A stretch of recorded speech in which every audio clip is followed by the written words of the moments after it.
Hello, everyone, and welcome back to tonight's session of Operation Goliath, session 25. We are the Playrongs, and as always, I am joined with my lovely players, Snake, Hey. Polaris, Hello. 3, Hi. Nova, Hi. Flub, Good to be back. The two.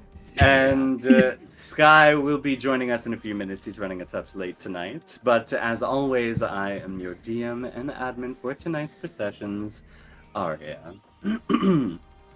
And I believe, without further ado, let us begin tonight's session. So, last we left off, you all had completed the trial of Goliath. Mia Simmons being the one to harness his power after completing his trial. But as soon as all of you emerged from the trial location, you woke up on a beach next to a member of the lower four that had been with you through the trial, Miss Mira Fleck. The obvious battle ensued soon after, quickly exploding into something very vicious. She teleported all of you from Cabo Falso into the middle of Mexico City, where you all did battle with her, Fate swooping in and Charon distracting him as to not kill Hyperion and Grace immediately during the same moments. During this battle, Mira gravely wounded Hyperion. And it was then when the latent Ouroboros finally awoke. However, Mira threw in a curveball and asked him to open his trial, which he could not refuse. And after everyone tried their hand at going through his trial, Udatra making it the farthest, it was only Mira that told him exactly what he wanted to hear, that being the correct answer for acquiring his power. With Mira Fleck, the warlock edit now harnessing the power, the root of her power, the serpent, Eden manifested a colossal snake, a world-eating serpent above the city, threatening to wipe out all life in an immediate vicinity around you, but through a very, very close battle and an incredible act of heroism, Udasha basically immolated in the sky, pouring hers and almost everyone else's energy into taking out the world-eating serpent. But before everyone could celebrate, Mira appeared behind Udasha and infused her body with Eden's essence. Eden now having a new vessel, moving on from Hyperion. And as the two of them vanish, heading off to presumably CAIN HQ, the witness descended not long after to take care of a harbinger that had attacked at the very same moment. You all discussed, he explained his motivations why he was here, but also revealed to you that he needed your help, or at least requested it. And after a short discussion on his motivations, you all agreed. And with that, he ascended again to the heavens, leaving all of you on the rubble, destroyed streets of Mexico City. One less party member. So, what do you all do? Well, I have one correction on what you just said, Aria. One less party member, but now Fate's here, so it counts. Well, Udasha was a party member, and now she's not here, so there is one less but now it's party member. replaced. So now we have the same number. Yeah. Who I'm says he's on going the to team? take Will's other arm. Oh. Yeah, that's great. Yeah, I can make a new exactly. one, Yeah, it's okay. Snake brings up a great point. Who's to say Fate's gonna join us? Also That's true. true. Well, why don't we find out? Yeah. All right, what now? Okay, so what's the lay of the land currently? How fucked is the city generally? Oh yeah. You are currently, the immediate area around you is completely rubble. The skyscrapers around you in like a 2-3 block vicinity are almost entirely leveled.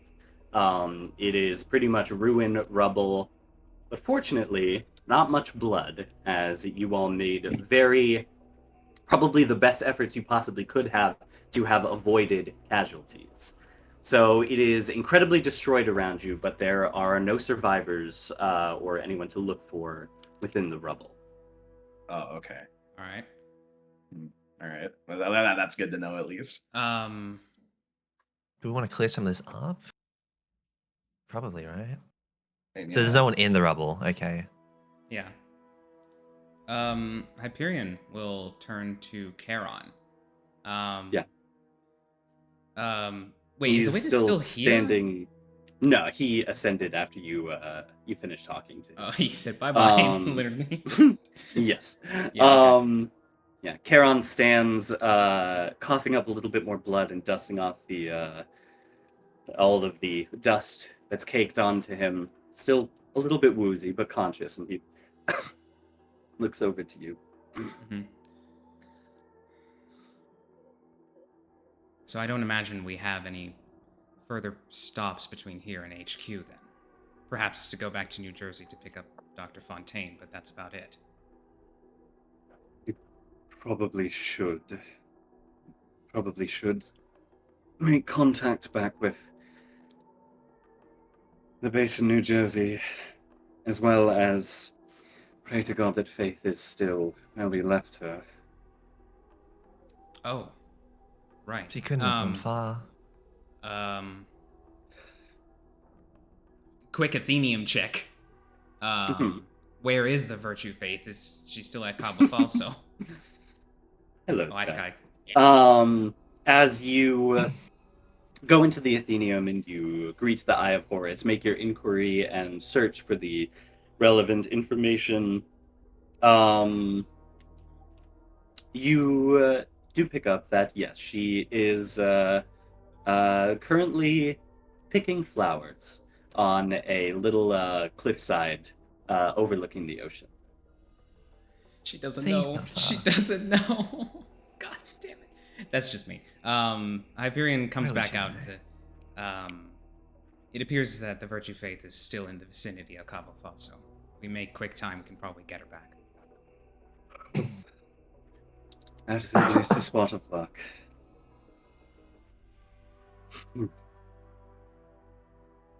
One thing just doesn't sit right with me, though. If the Sea of Leviathan has been in CAIN HQ this entire time, why haven't they harnessed him yet? Could they have failed? Can you retake a trial if you fail? I don't believe so, but August would have made a move by now if he had acquired it. Do we know anything about Leviathan's temperament? All that I've heard is Adam and Draconim seem to indicate that Leviathan was particularly vicious. indeed. Miss Simmons, is there any chance you may be able to inquire to Goliath? Inquire. Yes, I can. Goliath. Is it possible? Why haven't the lower four obtained Leviathan yet? Do you have any idea why? That's the question, right? Leviathan's temperament is what Charon was Leviathan's asking about. temperament, sorry. Yeah. Leviathan's temperament.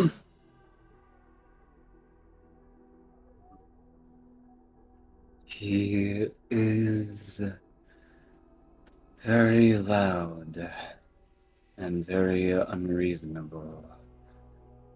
I never liked him very much, although I did appreciate his penchant for slaughter.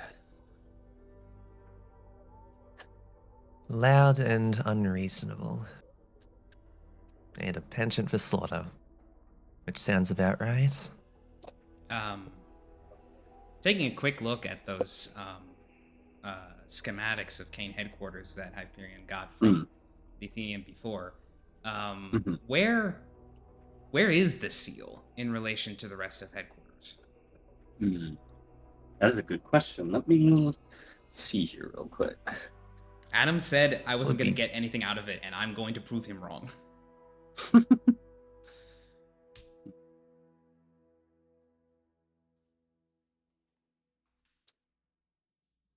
Make a check for me. Oh, okay. In an attempt to find it. I think investigation is That's reasonable. Yeah, okay. So 3D. A 5. That's a success. Okay, with a 5, you scan through and you look through this very, very hefty stack of blueprints and schematics for this fortress of an underwater structure. And no rooms specifically in the structure seem to jump out at you or be labeled as the seal for Leviathan. There is a topographical map of the ocean floor with the CAIN HQ, or of the CAIN HQ and the surrounding area. And a few 100 meters outside of HQ on the seafloor, there seems to be some kind of ruins. Not marked or anything specific, but with a 5 on investigation, your mind immediately jumps to it, and that would make sense. So it's like on the seafloor and sort of to the side of actual headquarters. Yeah. Interesting. This was all in his head, so he like takes out once he comes back, he takes out a notebook and like sketches it out and then shows it to Charon and Mia. So this is what it looks like apparently. The seal is located not directly upon headquarters, but a bit a ways on the seafloor. Why not just build over it? Sorry, what did Mia say? Why not just build over it? They have Maybe to keep their too distance. Dangerous? I'd reckon that is a good guess. Tampering with something like that, especially with how much potent psychic energy is going to be in that facility, it's probably not worth the risk. One piece of How do we get information to it? I once found about the Sin Leviathan is that it appears to wield supreme control over water, specifically. Oh, that doesn't sound very... that sounds quite dangerous for the entire ocean. Going into its own domain. Concerned if it is solely resigned to a body of water, or moisture in general, also meaning the air. Or blood. Or blood. Yeah, the response I remember This sounds seemed like to it'd have indicate some the latter. penchant for matter. Yes. This is a hound, after all, right? The original hound. Indeed. Yes.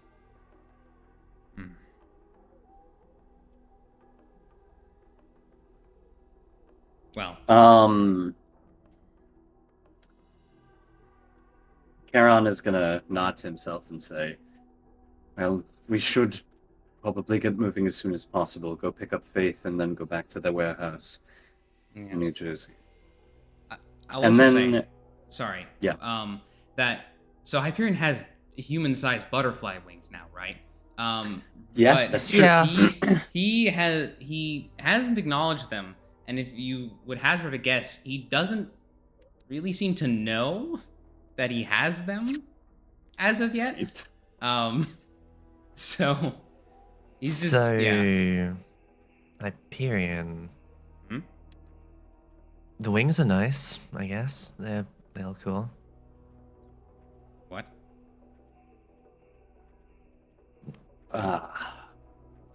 Well, Look behind you if you can. Watch your back. Yeah, Hyperion looks over his shoulder and then he just like freezes as he's like, and then you imagine he's like like flexing some muscles on his back, and then like the butterfly wings like flap. they were not edited there, if that is any concern to you. No, it was the sin. It was when I underwent sin overflow, wasn't it? Mia's gonna just Indeed. pat Hyperion on the shoulder. She's like, you get used to it. Don't worry. Then a monster would start to Charon. look like one. Charon, his attention turns over towards Fate, who I would imagine is standing a little bit off to the side of everyone right now. Yeah, he's been like clearing rubble away. He seems like Yeah. he's trying to either keep himself occupied. Yeah. Yeah, Charon walks over and says, Fate. Yeah. He will put the he'll move the rock and he turns a little bit towards Charon. Yeah. How are you feeling? I just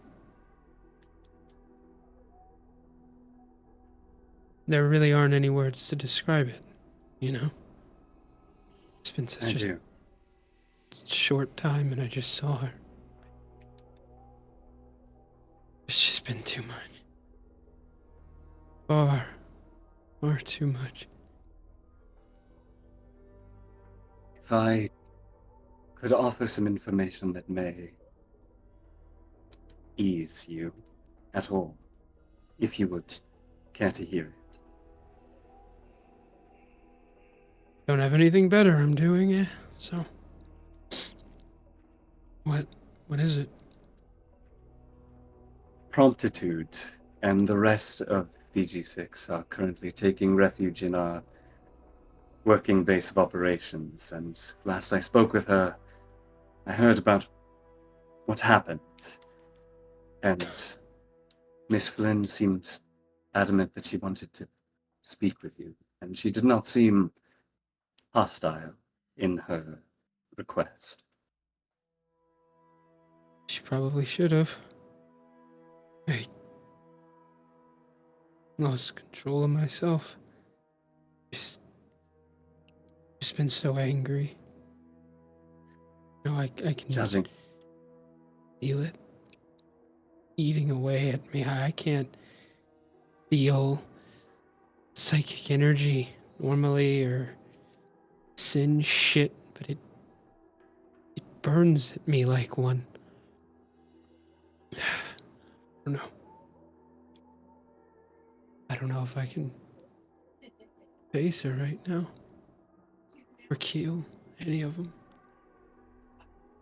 Charon walks a little bit closer and says, if you continue this on your own, that sin that is eating at you, that blackness, will only consume you further.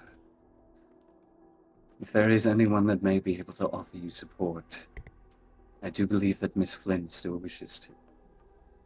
I would ask that you return with us.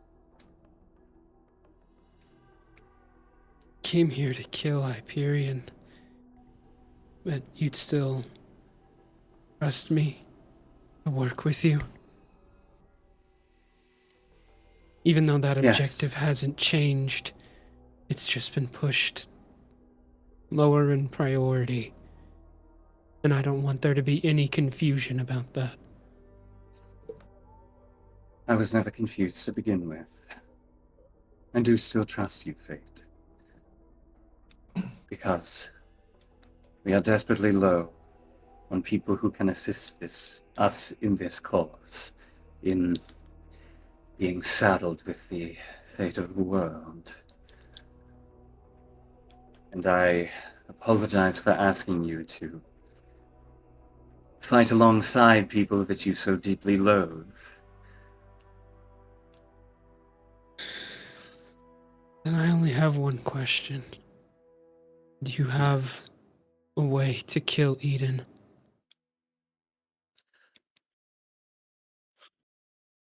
Charon takes a deep breath and sighs and says,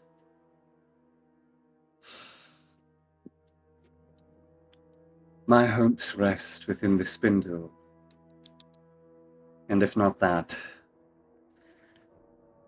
in the wild hope of whatever the second unaccounted for variable is that lies within Mr. Hollingsworth." Fate of the world's in his hands. All right. I'll go with you. Hey, Kate. We'll find a way to stop Eden. And CAIN. And we will get your sister And back. I don't. Right. Yeah. All right. Very good. When are we leaving? Ideally now, we need to go... Oh. We need to go pick up your mother first. You found Faith? Yes, I apologize for neglecting to mention it, but we did. We were traveling with her before the Goliath hunt, and Mira brought us here before we could have her accompany us. I see. Okay, I need to see her. I gotta explain Yes. this to her. I know she's... Alright. Yes, let us be off. Everyone, are you ready to ship out? Sure thing. Mia will bring out Omen, and I guess whatever primeval horde spirit looks like, probably just something tacked onto Omen. It is currently just manifests as a much, or actually no. The only thing that it manifests as is where Omen's eyes would be on his shadow are two white little pinpricks. Ooh, nice. Alrighty, everyone hop on board. All right. Well, But before we do leave, that was one other thing I was going to quickly do. And Mia was going to put her hand to the ground and basically use Goliath's powers, the decaying aerosol, to get rid of any rubble that is in the way, or just clear out a lot of the rubble as she can. Through what method of Goliath The power are you doing? centipede power, the decaying aerosol. Let me. Oh, you're just decaying the matter around you? oh, Well, more so like the rubble. Yeah, the rubble. Specifically. Yeah. Okay. Yeah. Make a psych Mia roll kills for me to see how Yeah. well you can focus, how well Was you it can 3d6 specifically now? focus that new power. Yeah, it's It's a 3D Mia shit. hits Everyone the get off shit the out of his ground. shit when he wakes up. Okay, that's three awesome. successes. Yeah, but if it was very, very kind and nice and helpful.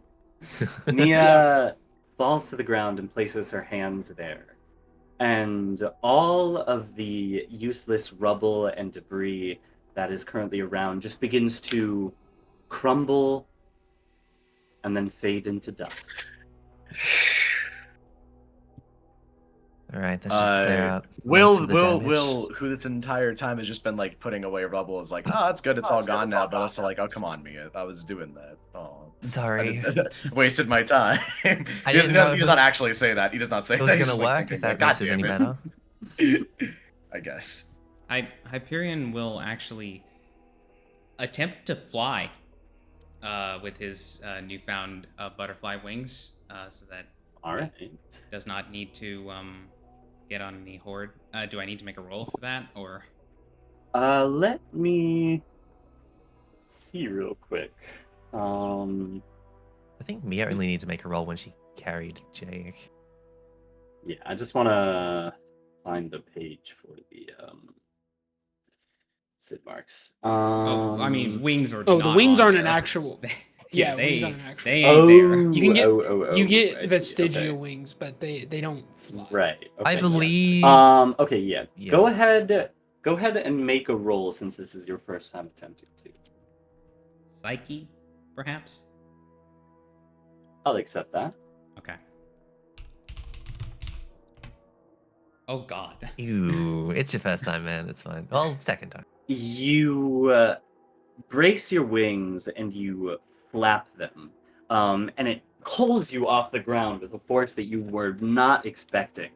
As it does so, this shimmery substance seems to flare off of your wings. And as you get pulled back into the air, you kind of tumble a little bit. You stable yourself in the air, but you kind of have to awkwardly skirt to the ground as well. You can fly with these, but it might take you a second of getting used to them before you're able to.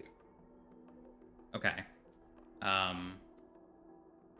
Then he'll try again once they reach Cabo Falls. So for now, he'll just get on Omen. Very well. I'll Alrighty. fly myself as well. Yeah, Fate, these the black wings manifest for you? Question mark? Oh yeah, sorry. I said yes. My mic probably didn't pick Oh, up. okay. Yeah. Sorry. Yeah. All right. Okay. Yeah. The black wispy wings that manifest out from Fate as all of you take off. And Charon and Mia notice their respective sins kind of quickly glance over at Fate, a little on edge, when that happens. But all of you take off into the air and begin heading back towards Cabo Falls. So it is a relatively fast ride there, across a bit of the ocean, and eventually, Hyperion, you begin to see beneath you the cliff top that you saw Faith on, and eventually, after a few minutes of flying around attempting to locate, you spot a figure down among a patch of flowers. Right there. Points. Fate will go and land there immediately and run to pull her into a hug as he Yeah. flies down. Yeah, she kind of falls back into the hug, a little startled, and then looks at you and goes, "Oh, Udell, oh, it's so good to see you. I just saw Udacha here not too long ago. I think she was over there." And she points over to the lighthouse. She probably was here. I just saw her.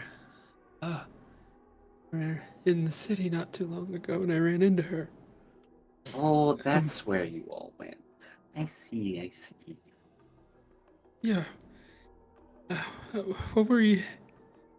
What are you doing to end up with these guys? He'll just nod over his shoulder to everyone else. That is, I don't know if they're still in the air or have landed, but nod over to the back of them. How'd you run Well, into them? CAIN didn't need me for anything, so I decided to go out into my usual pastimes, and so I was feeding the birds in the park, and then that lovely lady with the large wings came over and said that they needed my help. And then she kind of looks to you, kind of tilts her head a little bit, and says, "Did something bad happen in this city, Udell?" Yeah. We ran She into nods. some trouble, some bad people. fought him, and Gotcha, she fought really hard. She was a hero, I think. I think he would have been proud. She takes a deep breath and kind of nods and says,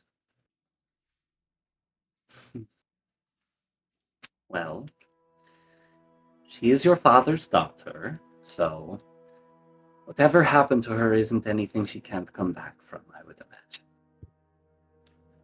Yeah, she's gone for a bit. Sure she'll be alright. Yes. Well, I'm glad you're working with these lovely people. I was hoping to maybe find you along the way, so this is a turn of good fortune. Yeah. Yeah, it is. Mama, will you come with us? We're meeting up with some others not too far from here. It'd Oh. be a big help if you come with us. Sure thing. She kind of pulls you into a hug and gives you a pat on the head and says, "It is going to be okay, Udell. Both your father and your sister will be back." Yeah. Yeah. Alright, should we go? We can catch up a little bit more, maybe when where we're going, but Of course. Yeah. That sounds good. yeah, he'll do you wanna ride with me or with on Mia's sin? It's a that's drifter, new. actually.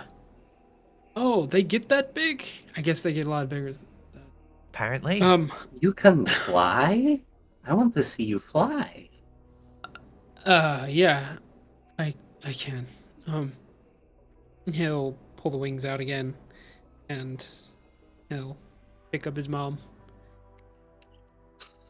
Be ready to fly out? Alrighty. Before right. before we actually leave from Cabo Falso, Yeah. well, first of all, Hyperion's going to try to use his wings again. Okay. Make another roll. Okay, please.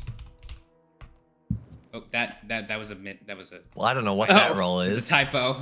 Okay, 2 successes. There you go. Okay. Yeah. This time you are ready for the jolt of movement that the flap gives you, and you launch yourself into the air. This kind of purple shimmering essence fluttering off of your wings as you do so, and you flap again and again, and eventually you find the balance of how much you have to flap to stay in place in the air, and then you feel confident that you could carry yourself. All right. So then he's going to actually go from the cliff that they're at and quickly zip down over to where they fought by the beach. Yeah.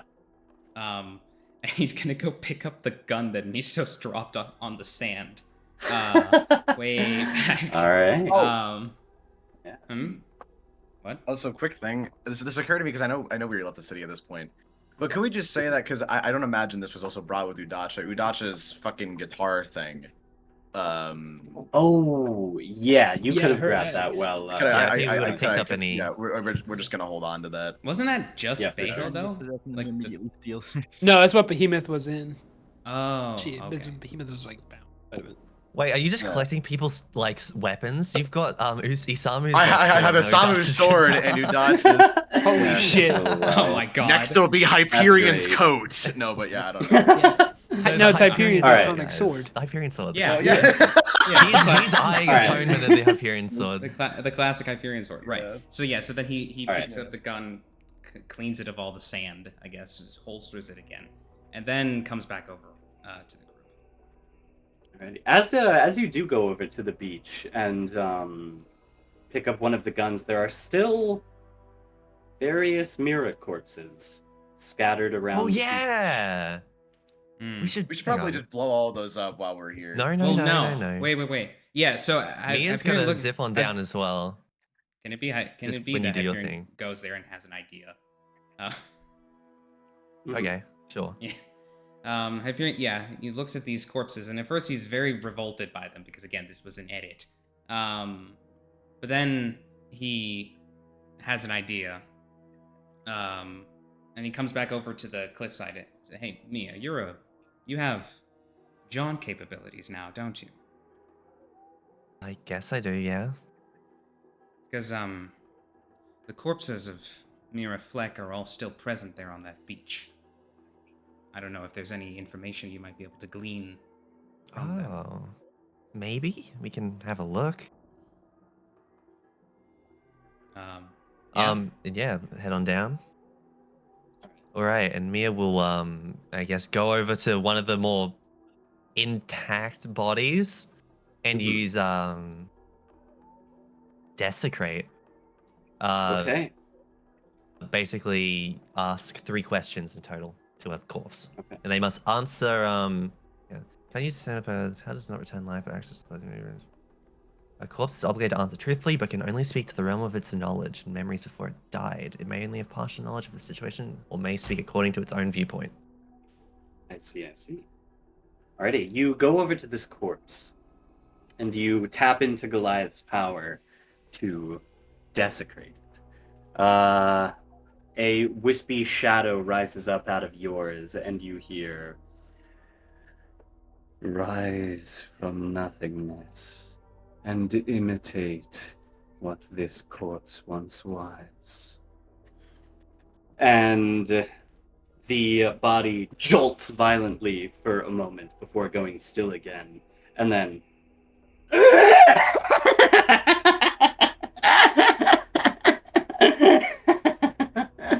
You're just gonna frown.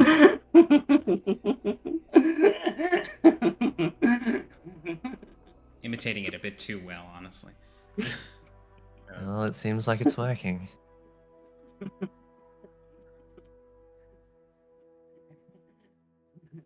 Well, go ahead with your questions, Mia.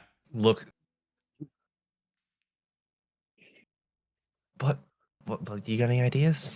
This Doesn't is your John look idea. through memories? I don't think you need to ask it anything. It is. This is cooler than I say. It's like, yeah. I guess Try me also. I don't know what to ask this.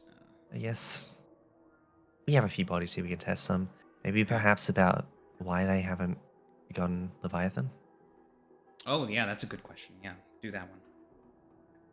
Mira, why haven't you in the lower floor acquired Leviathan yet? Well, they're waiting for you, all silly. Oh, how thoughtful. Why? Why? Wait, yeah. Because big ol' Augie wants to see what you're made of in person. Alright, one more.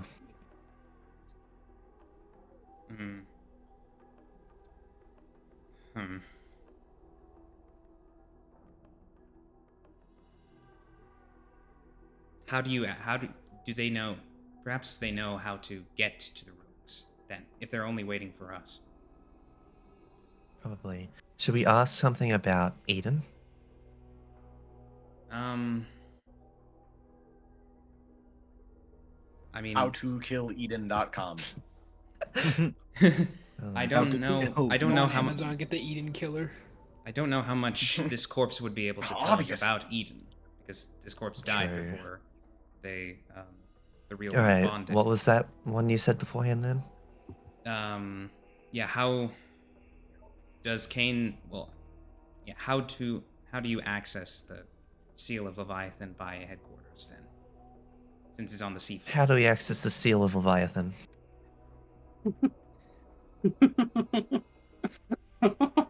That wasn't my job. That was Augie's to look into.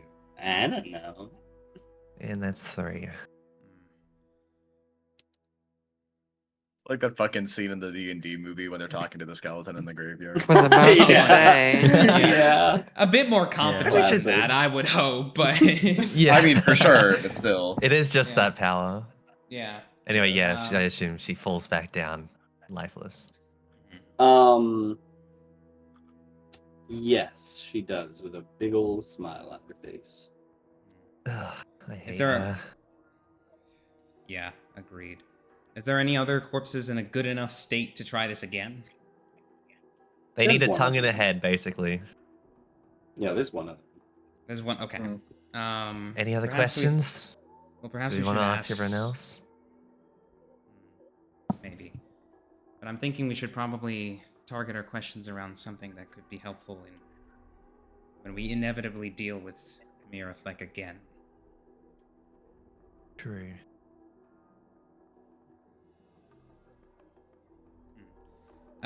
Yes, but yes, let's go and get the others, I suppose.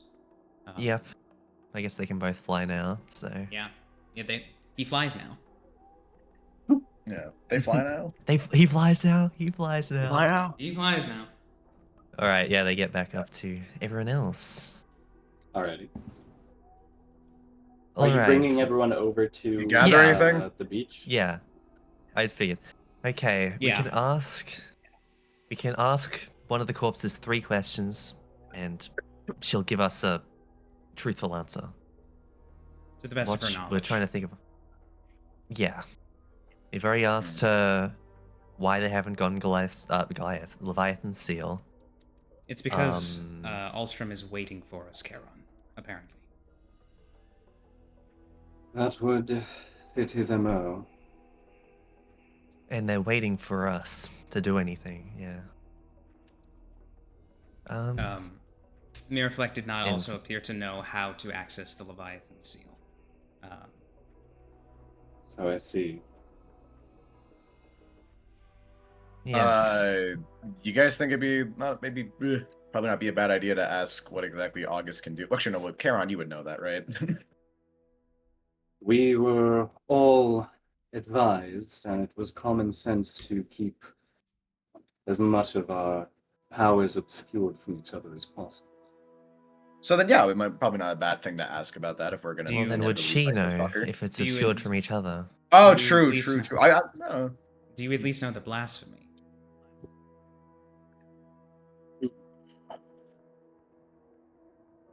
Something. If I had to venture an educated guess, it would either be something that he could use his perfected intellect for, or something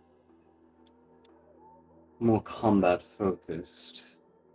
But intellect's not a blasphemy.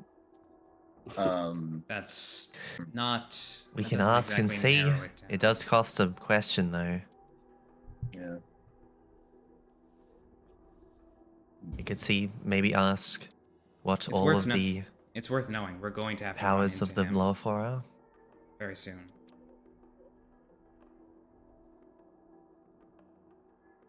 All right, what's the question? I'll answer it. I'll ask it. The blasphemy that lower 4 member August Alstrom has.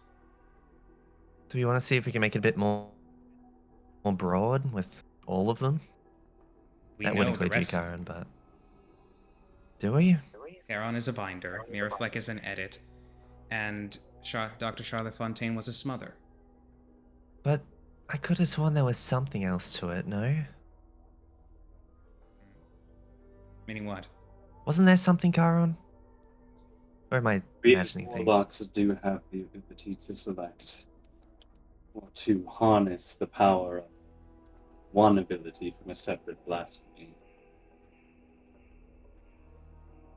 I see. I see. Have you done that? Indeed. What would that be? I have to remember. Hey, I'm just thinking my massive brain. Yes, There's so much going on up here. It's just It's secret. all of them. Let me dip Secrets, into we my can just ask- palace. Not telling you. I feel like Mira would know if she's That's true. pulled everyone from other realities. She probably knows the most. This is so.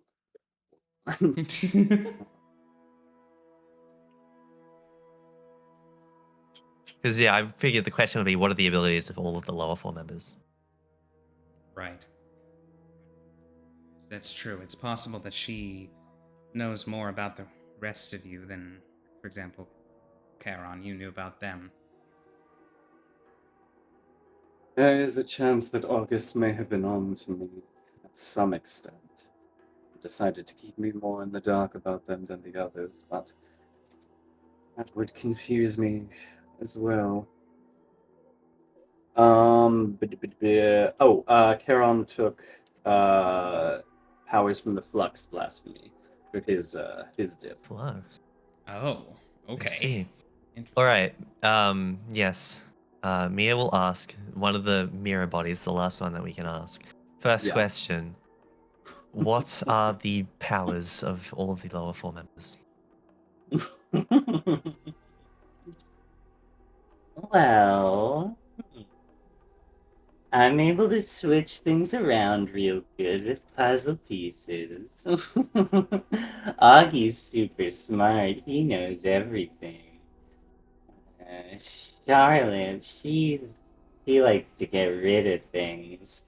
And big old Car likes his little doggy. Well, that. Isn't Kit a Was it- cat? Or a fox? Sig- it's quite unhelpful. Oh my god. That is a canon. That's canon. Will did say that. Yeah. Isn't Kid a Yeah. cat? He doesn't say that, he thinks it, and then he realizes how stupid what he just thought it is. Oh my god, bro. What a fucking cat. I thought Kit was Okay. like cat. I Okay, thought that was, that was- meant this whole time. That was unhelpful. That I guess it's answer only to what she wants to answer, I guess. that answer almost seems to imply he is a palace, but that I doubt it. How exactly did you phrase the question, Miss Simmons? I see. Okay. Okay, what specific blasphemies were harnessed by the What specific blasphemy powers and additional blasphemy powers does each of the lower four members possess? Well, I have the one that's called the Edit. And then I also have the one that's called the Whisper. And then Charlotte has the Smother. I worked that one out of her on my own. I don't know what her second one is. I don't know Augie's. He's been really good about keeping quiet about that. And Karkar's was very easy to figure out. I don't know his second one either. Out of game thought, Well. I'm wondering if maybe August Blasphemy is a homebrew thing that we just can't guess because we just have no fucking idea what you've come up with. out of game. We know exactly what August is. Aria told us, but we don't. I'm not gonna say it. I don't. We're I keeping don't it remember in that. canon. Yeah. See, you don't. You see, it's Why fine. are we fucking Alright. metagaming and optimizing everything we do? Why are we playing? Yeah. Why are we doing- Okay. We're called Alright, the one Play more. Wrongs.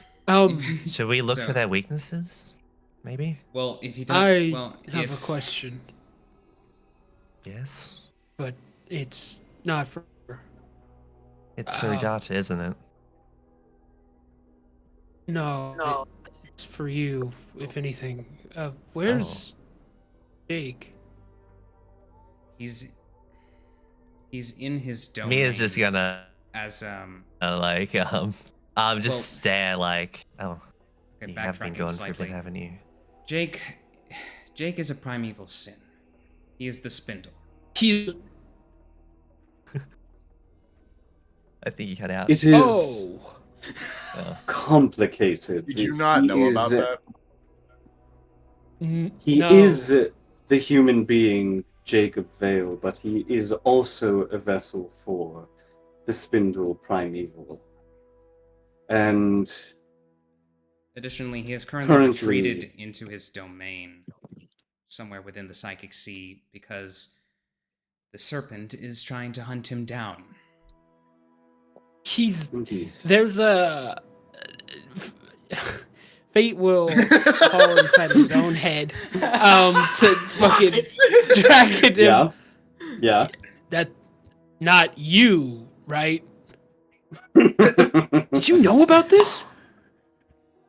I didn't know exactly where the old spindle had ended up recently, but it was a surprise to me that it was that little runt.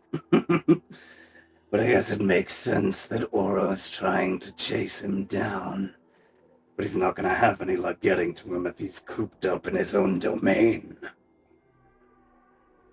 Who are you talking Well, to?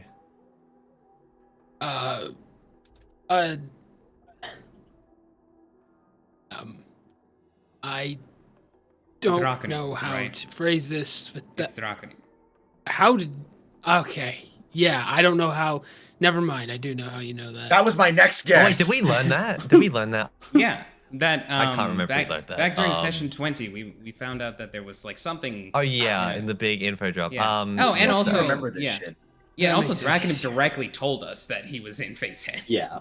Yeah. No, Mia was a little slow. Be nicer. I should. Well, then that makes that a lot easier. He says, and of course you don't have to trust him, but he says that Jake is safe, and it's also not him That's true. trying to get him. It's Oro. So, Mm. for whatever it's worth, he's probably okay. At least for now. Well, that's a sigh of relief. If there's any other Okay. questions you have for Mira? I'm figuring maybe their Mira weaknesses. is currently 3 out of 10 fingers chewed off right now. Oh boy. Why can she do that? Okay. Wait, how about this? Ask He's just hungry, her. bro. Ask her how we would defeat her. She would know best. Do we want to make it broad again? Yes. All right. Well- I'll let you help me word it so I get it right. Right. Well, if you ask too broad, she's just gonna say you have to kill me. If you're like, how do you beat her? Kill me. Right. Lol. Right. Yeah. She's not gonna- Yeah. How do I um, specifically maybe like what are her He'll weaknesses? be really good. Yeah. Weaknesses. What are her What are the weaknesses? weaknesses? Yeah. What are her weaknesses such that I'm lactose intolerant. you could be defeated? Could you imagine? I have a nut allergy. You, I mean, not you, not you, but rather the collective that is Miraflame. That's important that we would have to say, because Do we want to? It's- Yeah. it's not just her; Or the it's weaknesses everybody. of the collective. I guess I can maybe ask about the weaknesses of the lower four members known as August Elstrom, Charlotte Fontaine, and Miraflak. Because Charon, you would be in that question as I- well. I can maybe word it if it's currently on the lower four, if you've defected. I would hesitate in asking that question. We are not. We I are could be not watching. obstacles designed to be beaten that are given weaknesses. We are simply what we are, and I guess. probably the weakness would be a heavy amount of psychic grace to the skull. Yes. Well, Well, well, no, there are obviously other ways, but for example, your bond with Kit could be severed. But That is true. I see your point.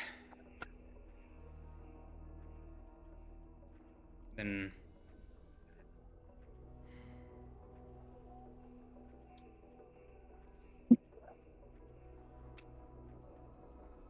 how about this? I mean, it would have. It's a bit iffy because it's asking this dead version a hypothetical.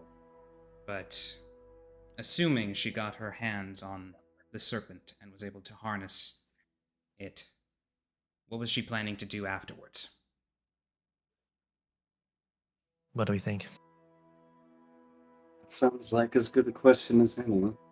Because if I had to hazard a guess, her motives are not exactly fully aligned with CAIN at this point.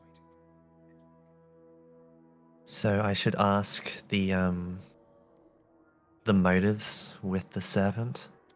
Well, so If you were to basically- harness Yeah. the serpent, If what you would were be to- your goal? okay. yes. Okay, Mira. If you were to harness the serpent, what would be your goal?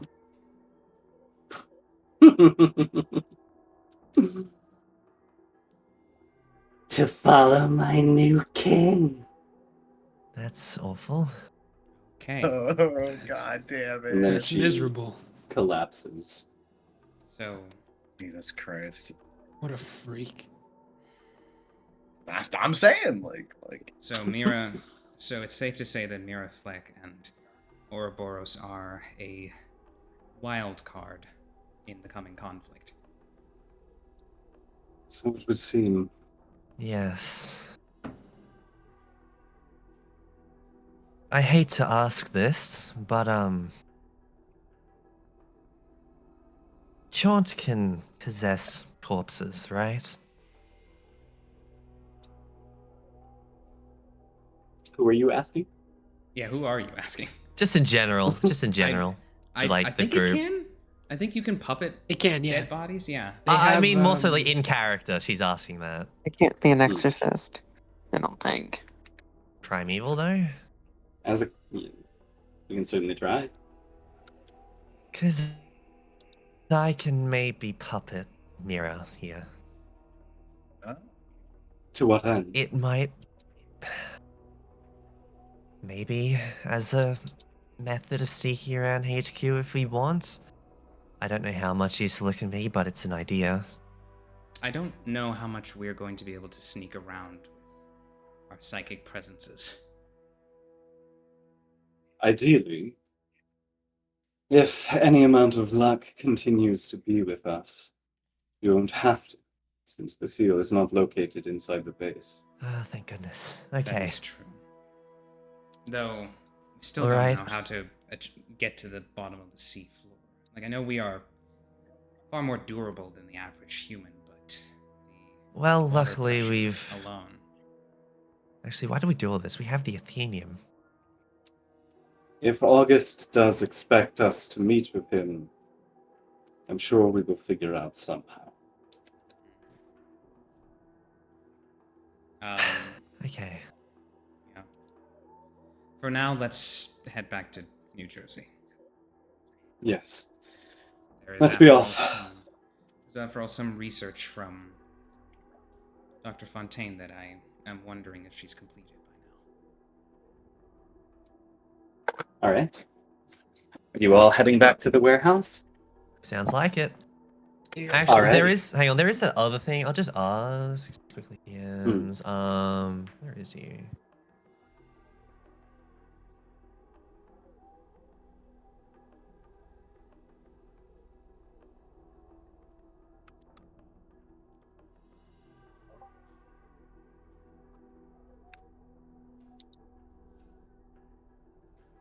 Hmm? He's DMing you something. Oh, okay. Or later. Yeah, you can do that once you get back. 3. Yeah, cool. Alrighty. You guys begin to head back across the country to New Jersey. However, we pull back a little bit and rewind the clock to the night previous in the warehouse.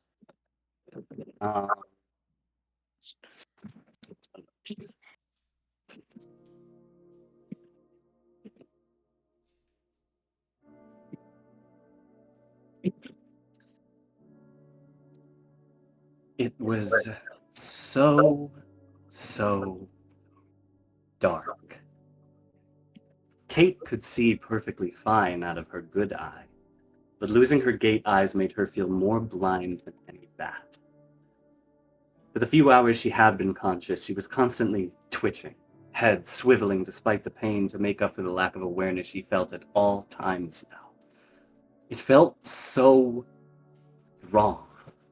She was stripped bare in a world that would look for any chance to attack unseen. For the first time in Kate's adult life, she was truly afraid.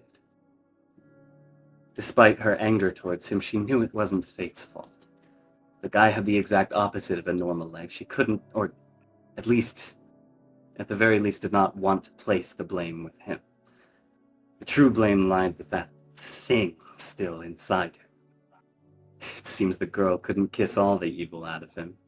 She'd have to get her back for that one, if she ever ended up feeling like her old self again. Draconin.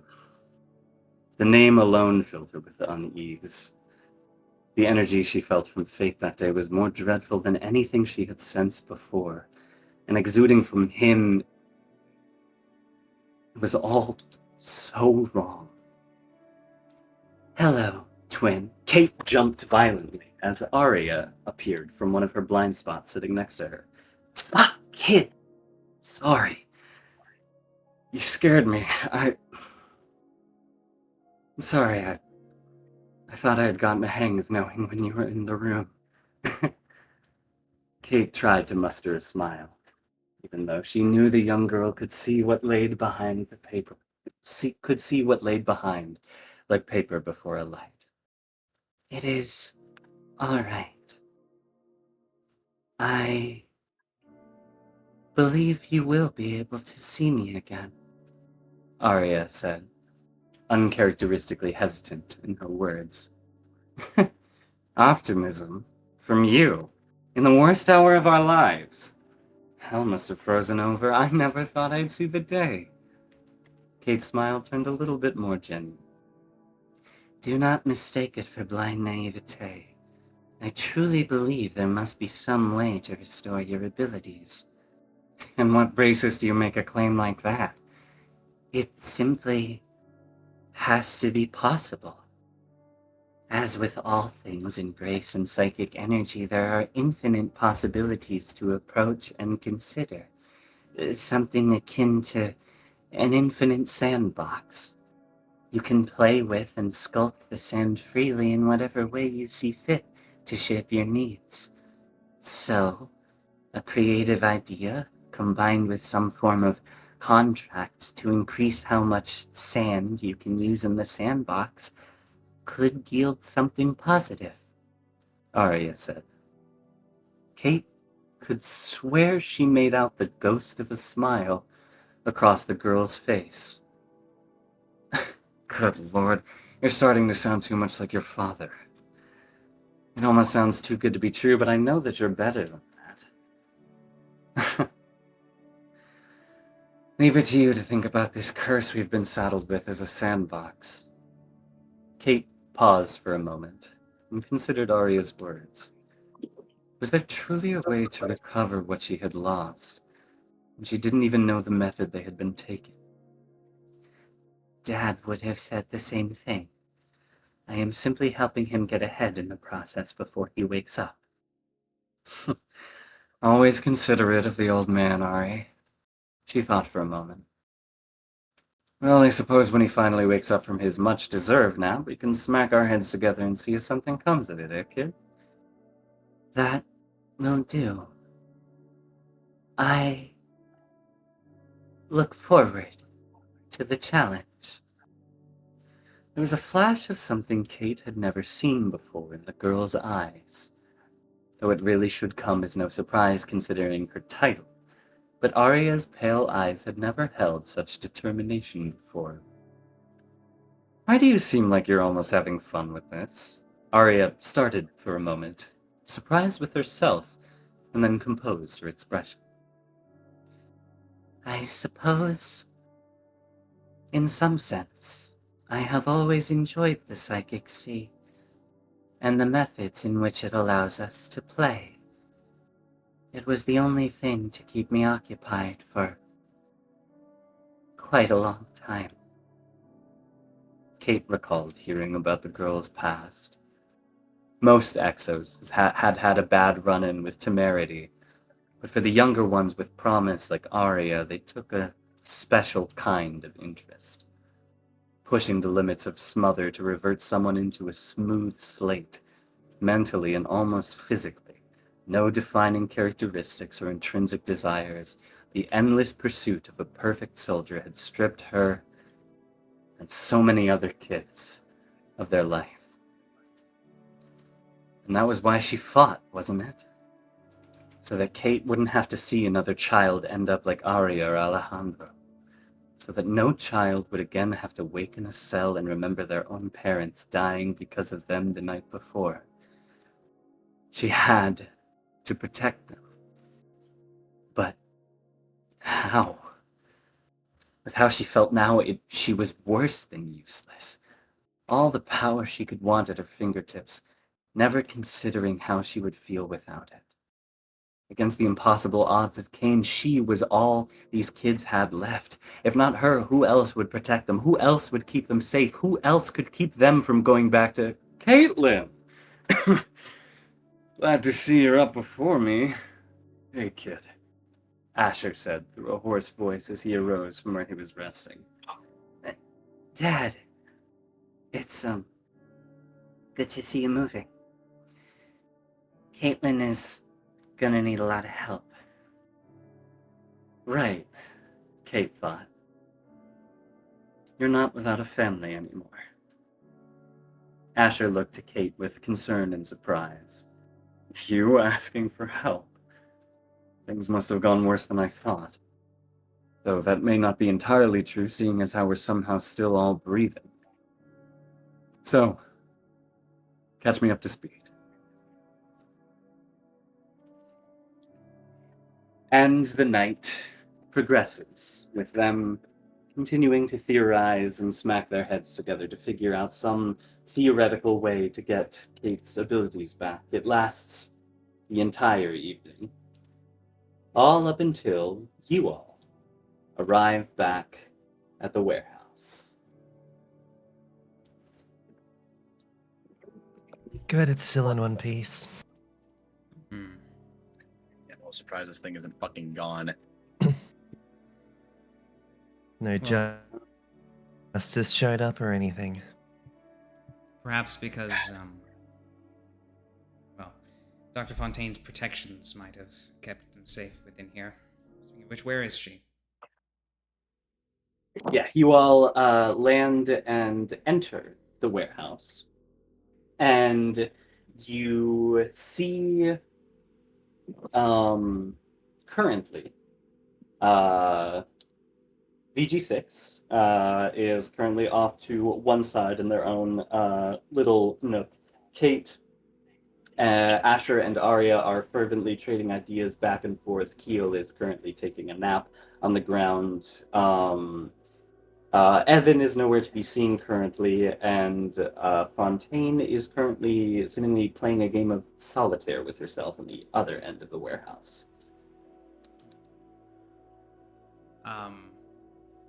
Hyperion will head over to Dr. Fontaine directly, actually. Dr. Fontaine. Mr. Hollingsworth, I am very happy to see you in one piece, and that all of your pieces, No, we're all of down your one. pieces are mostly the same. Yes. Oh. Yes, She scans and says, oh. She... Ouroboros Yeah. Ouroboros Tokudacha.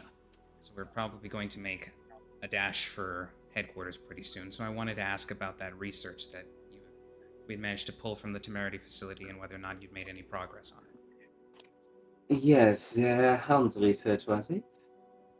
I believe it was Sinmark research, also Hound research, yes, and something else. Right.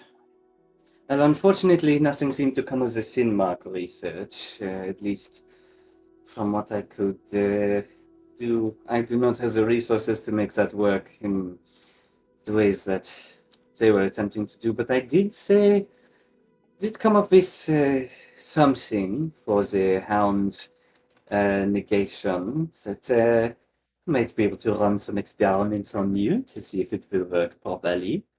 And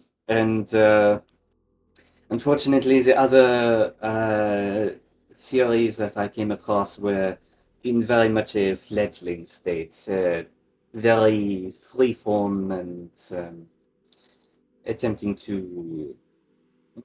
What was it again? In, I believe it was continued research into uh, faith blasphemy and attempting to create soldiers through it. Not particularly well developed or anything. It was kind of utter rubbish, in fact. But the hound research I could do stuff with, and if I had better facilities, maybe I could equip you all with sin marks. But I did what I could. Well, so as a reminder to myself, this is like us getting access to like the -1 stress thing that the hounds have. Yes. Yes, that is what it is based on. Right. Well, if any of them were to succeed, I'm glad it was the defensive tool, considering where we're headed. Indeed, yes. Well,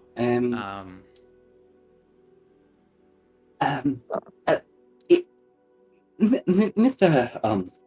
Hollingsworth, if yes. if you would not mind, of course, would would I maybe be able to take a closer peek at those wings of yours? Oh, right. Freak. Grace, Genuinely. forget your man, dude.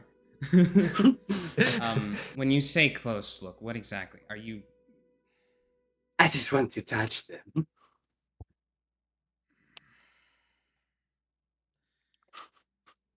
Fine. Make it quick. She shoots up and runs behind Hyperion and begins to. She takes one end of the wing and runs her finger down the outline of it. A little bit of essence glittering off as she does so, and she.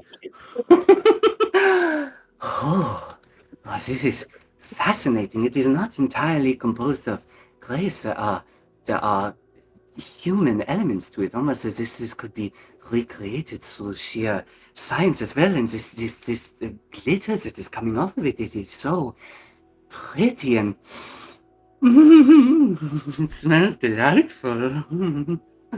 And she's continuing to fawn over Hyperion's wings for a few moments. Yeah. Mia's glad she didn't do that for her wings. Anyway. Yeah. Koth is gonna let just a little bit of pathos like bleed into like the front, because just to tolerate this, because this is asking a lot of him. But we're whenever that's over, Hyperion will once again turn to face Dr. Fontaine and say, well, why don't you... Thank you. You're welcome. Once you get everything set up for imbuing us with the stuff from the hounds, why don't you let everybody know? We can go through with that. But of course. All right. After that's done, so Will notices that Evan's not around. He's gonna go look for him. Where is he? Do you ask Fontaine, or are you just looking? I mean, I'll ask Fontaine. Like, hey, you know where Evan is?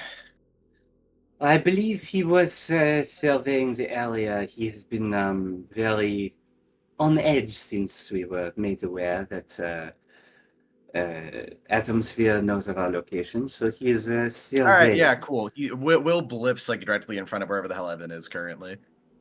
Don't. How do you find him? Hey! I'm just gonna scan the ground. I'm trying to scan the ground. Go ahead and make a psych check for me. Fuck it. Yeah. All right. Where the fuck is here? Oh. Okay. With a 6, I will say you are immediately able to figure out his exact location, and with your hypersonic abilities, you are able to pretty much appear directly in front of him. Hey! Hey, Will. What's up with you? Probably not as much as up with you. I'm just making sure we don't get divinely smited from the heavens right now. Yeah, I kind of came here to talk about something that happened while we were gone. Nothing with us, but it's a lot worse. What's up? So while we were gone, a lot happened. We went through a trial. We fought Mira, and but does anyone know who Mira is? I'm realizing Probably not. Don't think so. we fought one of the lower 4. We fought one of the lower 4. And by the end of everything, we kind of got into a situation where we were running on fumes, and she's not dead, but Udacha's not with us currently. Shit. Yeah. Sorry to hear that. Yeah, it's odd. I don't really I don't really understand how it fully works, because seemingly this is like the only thing that allows someone to like inhabit someone else's body, the whole fucking, Eden's, Draken and all that stuff. I don't know what about him specifically allows him to do that and no one else, but it's a thorn in our sides, and it seemingly got to it got to Odacha, and she's not here right now. So I wanted to tell you that. I felt that you should know. Evan kind of sets his jaw and looks down and thinks for a moment and says, Eden has her. Ouroboros, whatever the fuck this thing is. Yeah. Fuck. Yeah, seemingly like nearly all of our fucking problems, it comes back to this one guy. But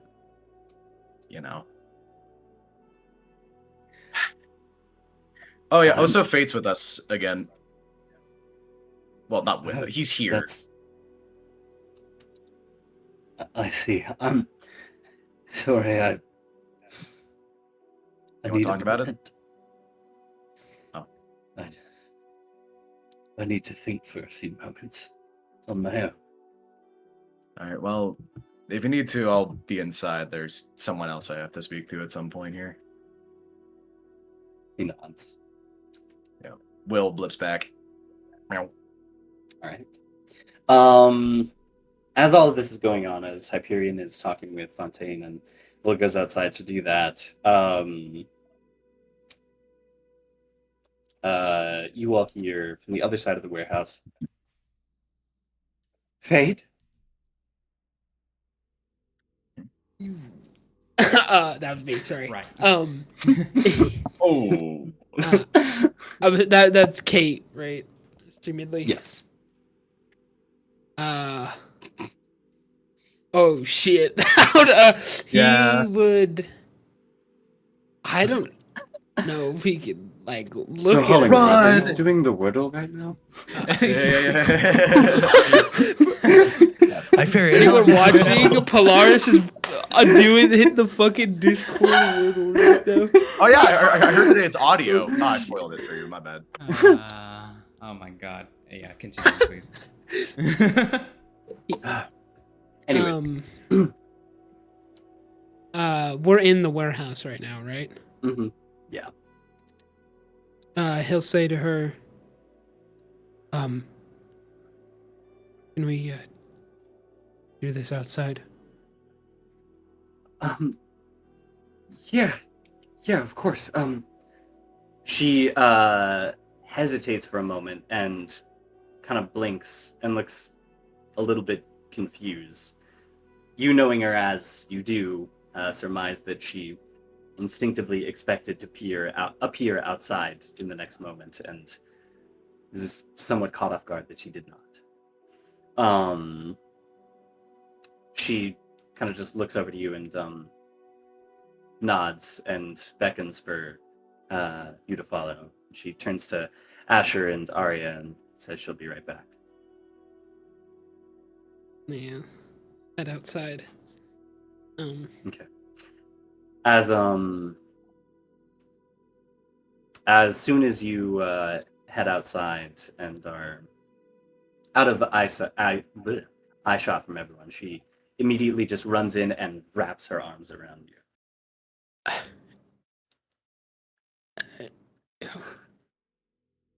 Wait, he'll slowly hug her back. I'm sorry.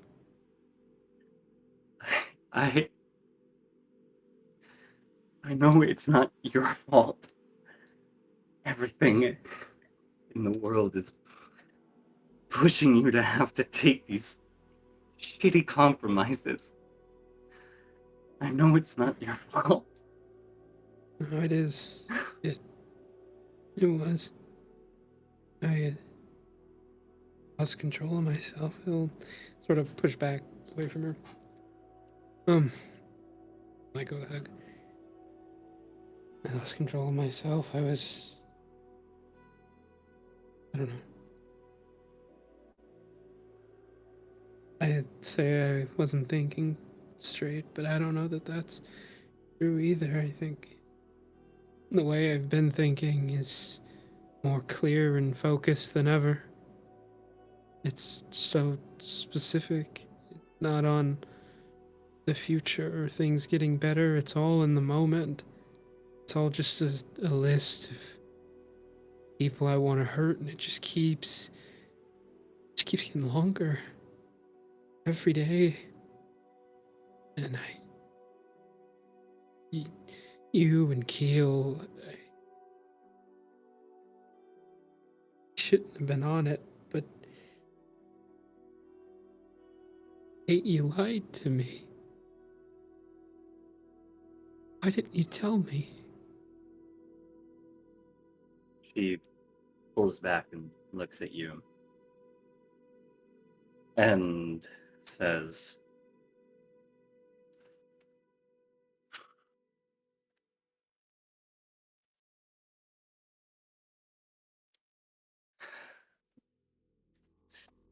takes a moment and says, because the plan had to work.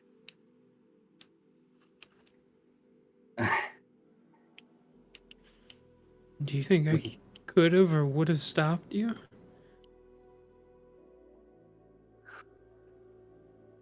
If you didn't know. And that's what scared me the most. I wish I had known. I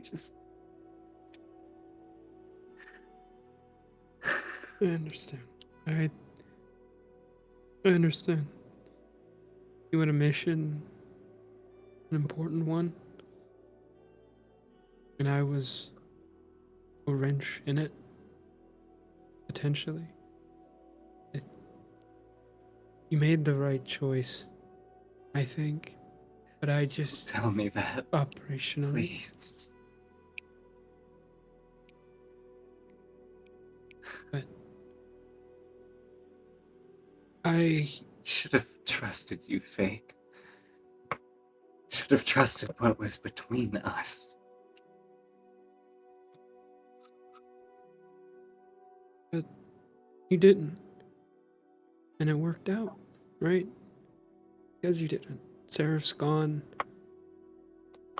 They can't track us as effectively anymore. Can't deploy their super weapons on top of our heads anymore. In the end, it was right. If it was the right thing to do, why do I feel like this, Fate? I don't know. I've been asking myself a similar question when it comes to all of this. I think I think in the end it was just what was meant to be. For me to be like this, for you to be like this, for the situation to be where it is. And we're left to feel miserable for it. Nothing but ruined relationships and broken bodies along the way. All for the better, right? Kate takes a deep breath and says, "No,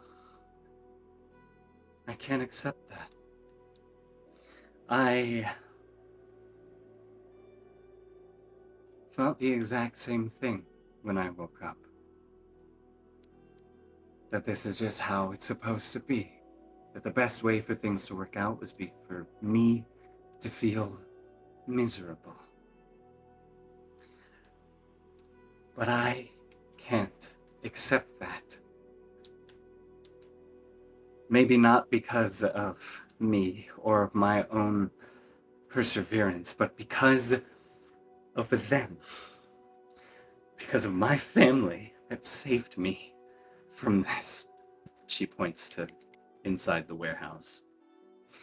Be it naive, be it stupid, be it utterly insane to think that after all this, there's still a fighting chance for things to come out on the other side good and for me to feel good about it, but fuck it. They still want to make me try. They still want to make me get through this, believe that even despite all of this, that I have to keep trying and I have to believe that I can be fucking happy on the other end of it. And I want that for you as well. It leans up against the warehouse. I think you can have it. You know, the happiness. I don't think it's something that has to be mutually exclusive for everyone. You can be happy. And you can save people, save the world. But I realized somewhere along the way that you can't have perfect paradise. Some things can't be fixed. And sometimes there may have to be someone that's unhappy, left behind. Not everyone can have everything, right? That's what Eden would want. Perfect world. Someone's gonna have to shoulder it. Someone has to feel bad about what happened. Someone has to be miserable. But I don't think it should be you. I don't think it should be them. He gestures inside the warehouse. When he's talking about VG6. I think you can achieve it. I think you can be happy. And I do think that you'll have that family to be happy with. I don't think I can be a part of that, though.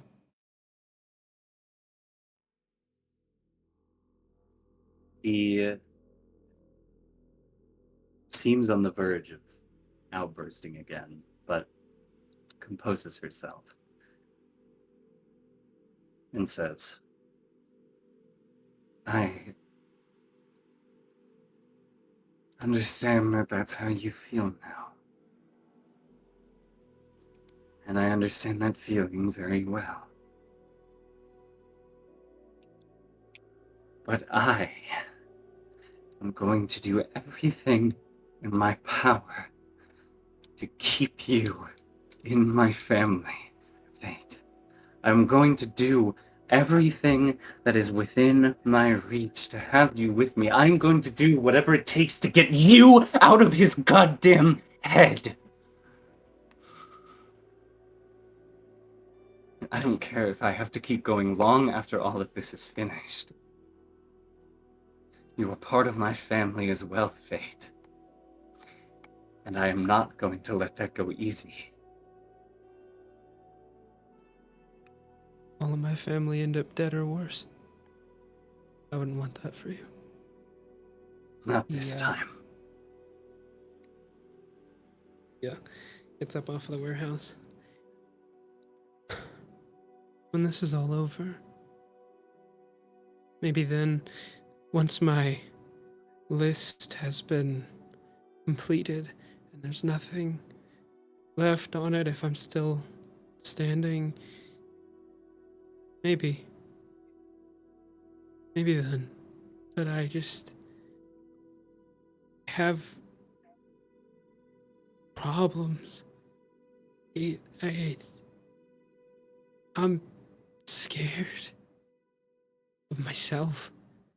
I'm not even scared of dying anymore. I am not scared of Eden. I'm not scared of any of it. I'm just scared about what I'll do to the people around me. How I'll fail them. When Hyperion lost control, I could have been there. Before I was fast enough. Before he lost it, but I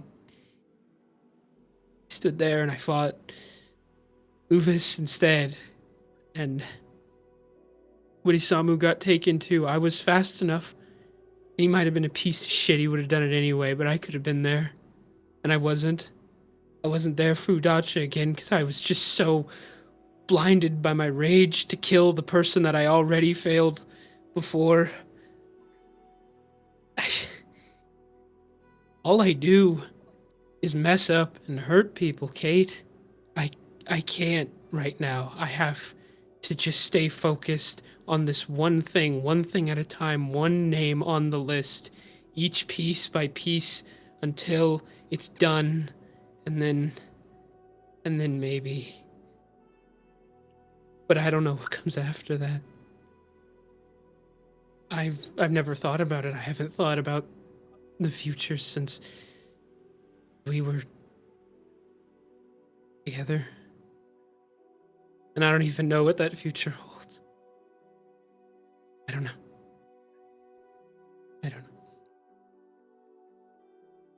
That is the mindset that it takes to get you through this fight. And I will accept that. But you are not getting rid of me.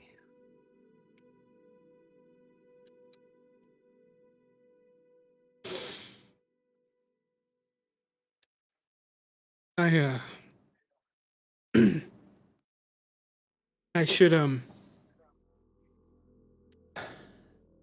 give me a second. He will ask Draconim. Mhm.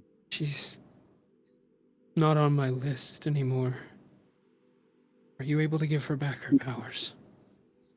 A pity that. I was looking forward to it. Hmm. I'm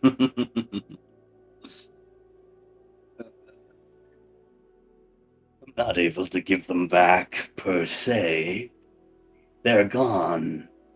Deleted, erased. But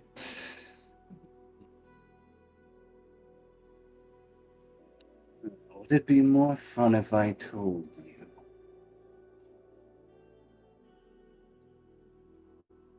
Come on, Let out me with talk it. to her.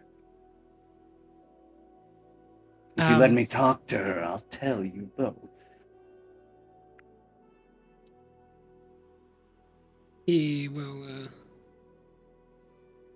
turn back to Kate. There might be something I can do for your powers to at least right that wrong, but you're gonna have to talk to him. Are you alright Fine. with that? Yeah. And he'll surrender. Man. Alrighty. Fate's eyes drain of color, and he stands much more taller, confident, and oh, Miss Flynn. And she kind of shudders back a little bit, giving him a glare. And Draconim says, "Sorry about the thing with your powers. I can't give them back. You just don't have a sin seed anymore. There is no way to return something that doesn't have a vessel for it. So in that, I suppose I apologize. But if you were to awaken a new sin seed, who knows what might happen? I don't think that's ever been done before." Kate kind of squints her eyes a little bit and ponders and says, "Why would you tell me this?" You want to kick in Ouroboros' shit as much as I do. Well, that's not true, even in the slightest, but it would be fun to see you try. And to see him try. And I want to see what would happen if a human who previously had a sin seed had it taken away and then were to reawaken one. What would happen to them? So that's all, I suppose. And then Fate, you have your body back. And you get the information that Draconim just told to Kate. Yeah. That You plan to do?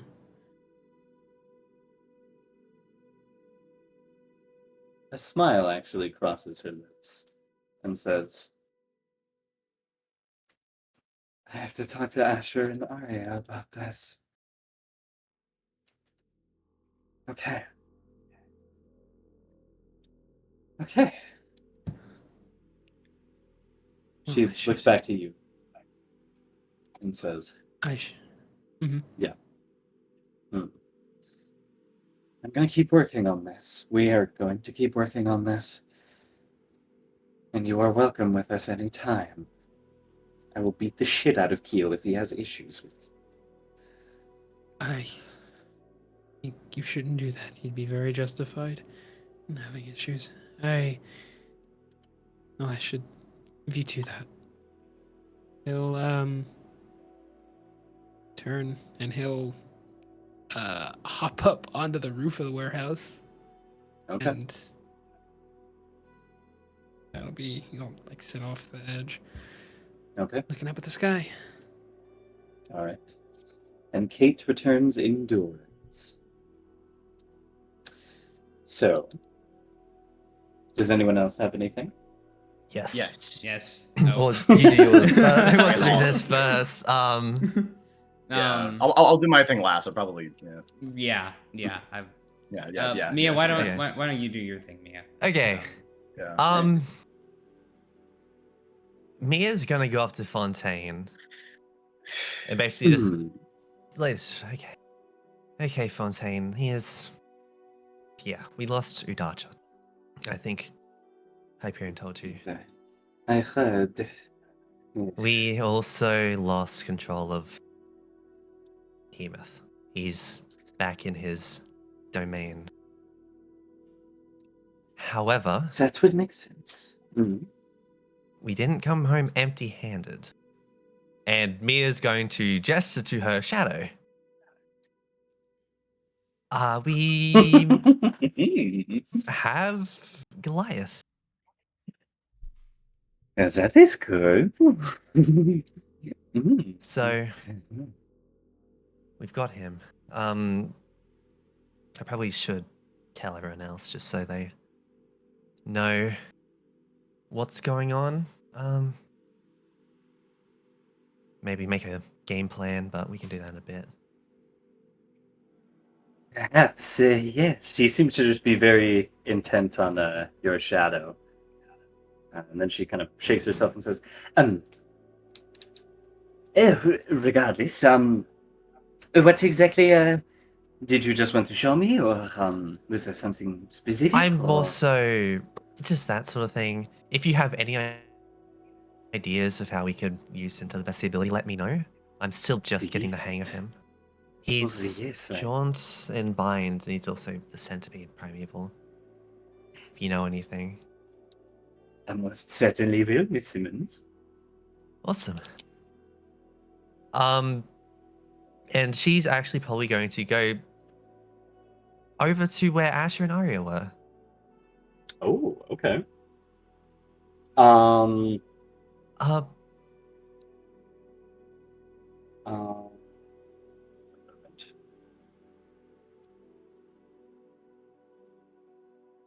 Sorry.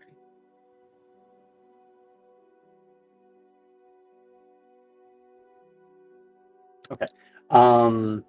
Yeah. Asher is currently writing a new page of notes on top of a very thick booklet of them, and Aria looks up to you as you approach. And Keel is napping Asleep. somewhere. Asleep Yes, somewhere. so- Okay. Hi Aria. And you must be Asher. Oh, yeah. Miss It's Simmons, good to meet see you. We've again. not met before. Again? We did. We met during the solstice. Was he? I thought he was asleep. No, No. we didn't During meet the him, did we? solstice. No, Oh. he was right there during the fight with it. Jeez, Yeah. my brain's I wonky today. believe we met during the events of the summer solstice. Oh, right. How are you guys doing after waking up? Well, I felt worse. I am alive. That's fair. That is the extent of things. I am Good. feeling as good as I usually do. That's good. Just coming to check up on you guys, make sure everyone's doing well. Sort of get to know, not get to know everyone, get to sort of, you know. It's been a while. Yeah. What was your group called? VG 6, right? Virtue Gestalt 6, yes. Virtue Gestalt 6. Didn't you have a sin on you? Right. Yes. Marcel is with us. Oh, that's good. She could be pretty useful for what's to come. I And hope so. Mia's probably just going to sit down, just sort of like against the wall with them. Yeah. It's been a long day. I would imagine I overheard what happened to Udacha. A down a member Very and sorry down a for that. primeval sin.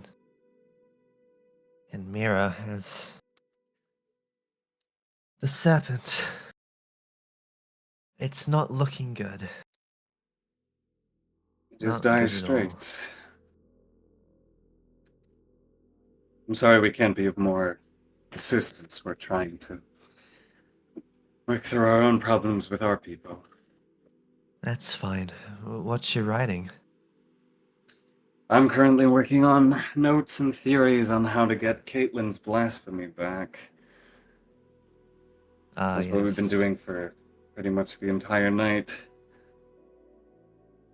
Aria here seems pretty confident that it's possible, and she's not one to spare words. Has it It ever is happened possible. before? It's possible. Not That's according to my knowledge and research, but the Gestalt is infinite in its possibilities. And so therefore, there must be a way. That's a good way to look at it.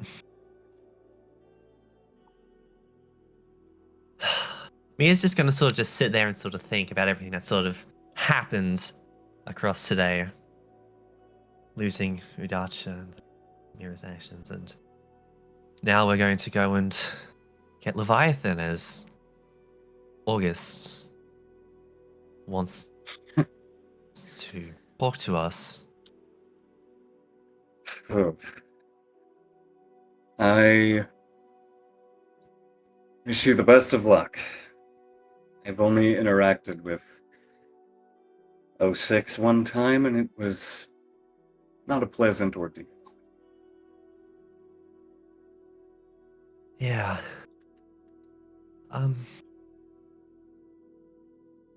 If it helps at all, I think with the Sin Seeds, I think Hyperion's changed from Bind to Palace. Did they do? I think that's a thing.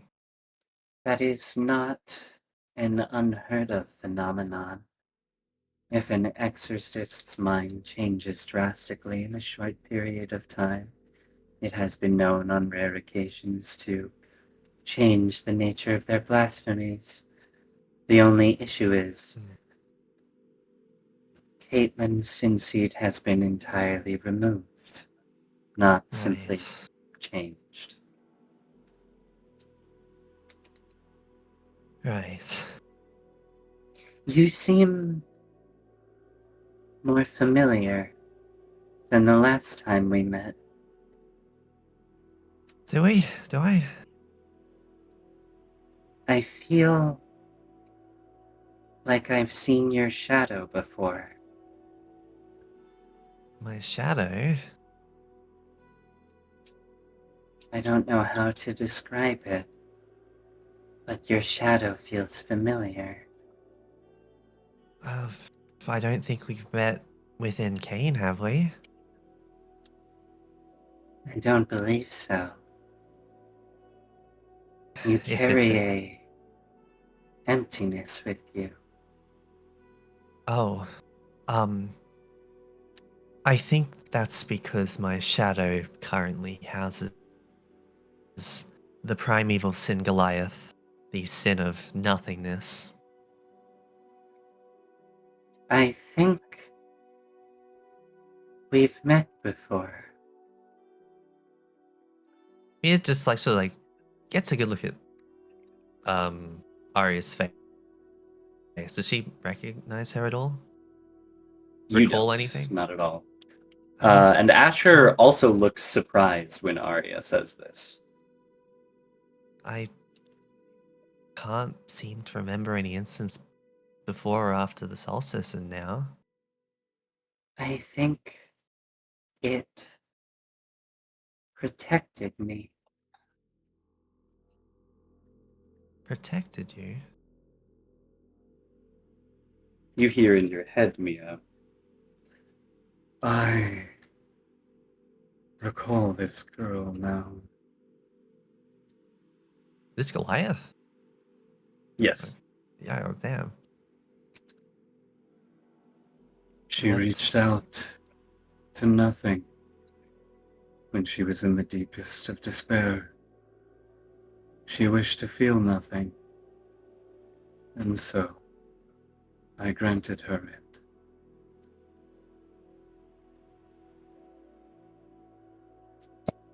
Oh.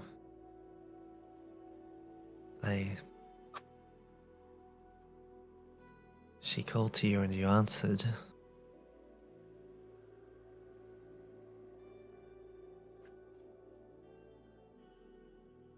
Okay. I think it might be Goliath you called out to. You called out to nothingness, and it answered. I don't know when, but they say you did. Asher doesn't say anything, but he looks disgruntled at this. And Arya just nods.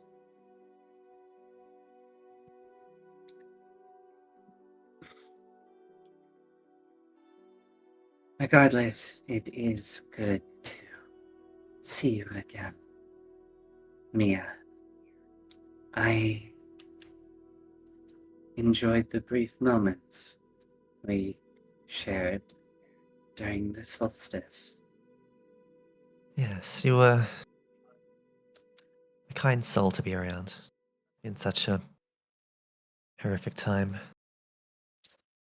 You were one of the few people who could imagine how I feel. Yes. That emptiness.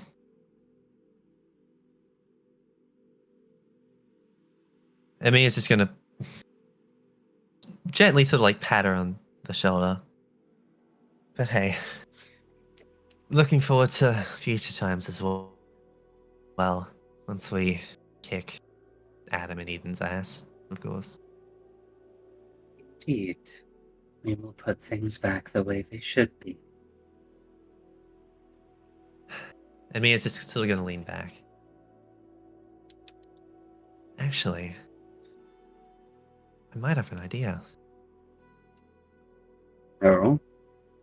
Jaunts can separate their souls from their bodies, right?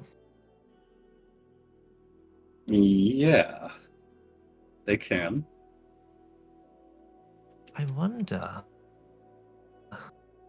if I can get to CAIN HQ now.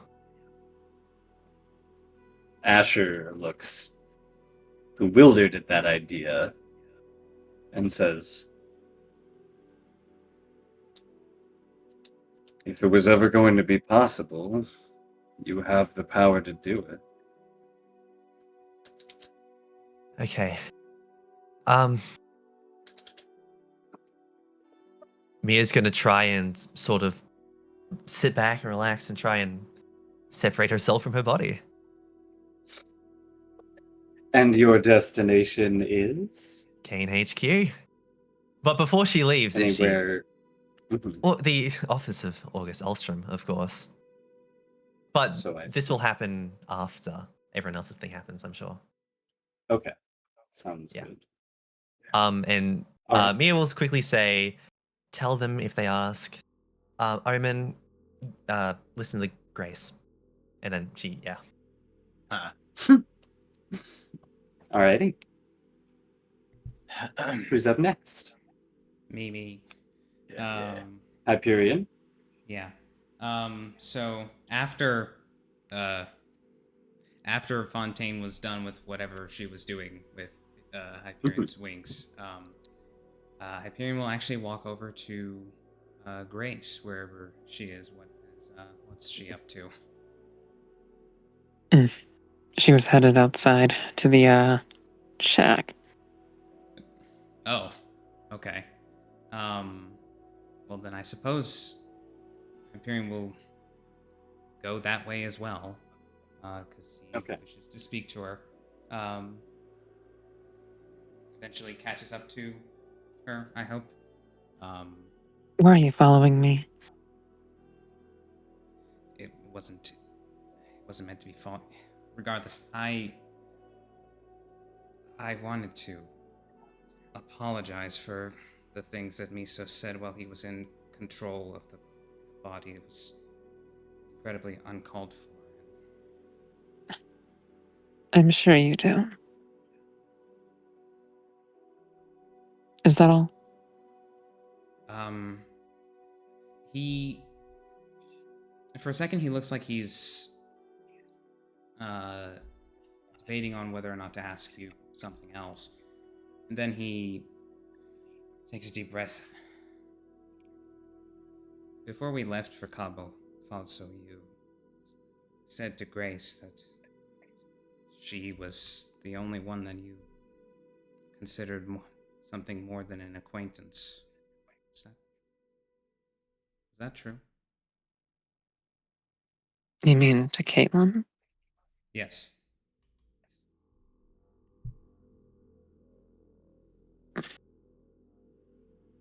Well,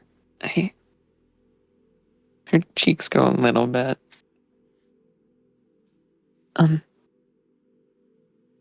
I got a little attached to Kate is all.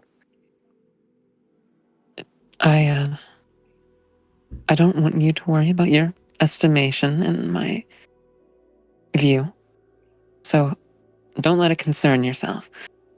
Now, if that's all, I'm going to clean my weapon. Okay. I feel like at some point we should maybe have a longer conversation, but we can do that when About you feel what, comfortable. Hyperion? What is it that you want to talk about? Well, there's still so much going on. Because if you want to say something, just say it right here, because I'm busy.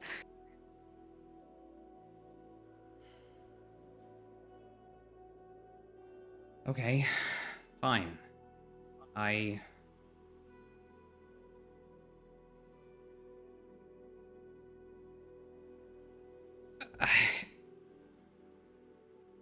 Well, assuming if I live the next few weeks and we succeed, after October 31st, I may never see you again. And what does it matter? Well, You get to go home. I don't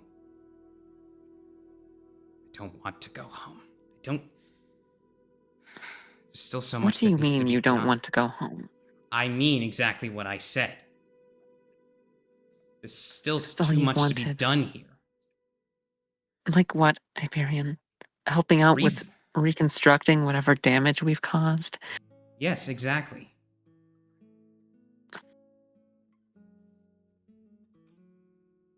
To think that I just get to go to a paradise and live out the rest of my days in peace after everything that I've done, it sickens me.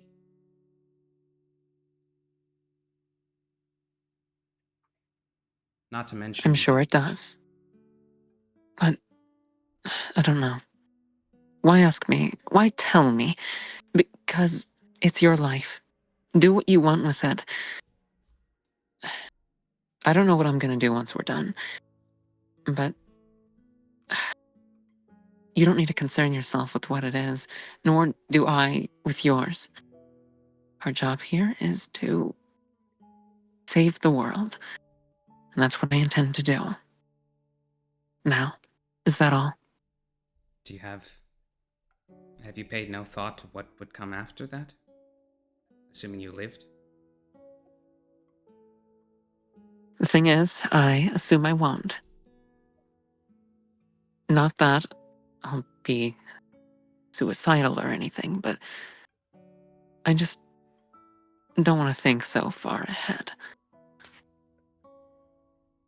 I feel like I've been doing a lot of that ever since we spoke into the pit in Goliath's trial.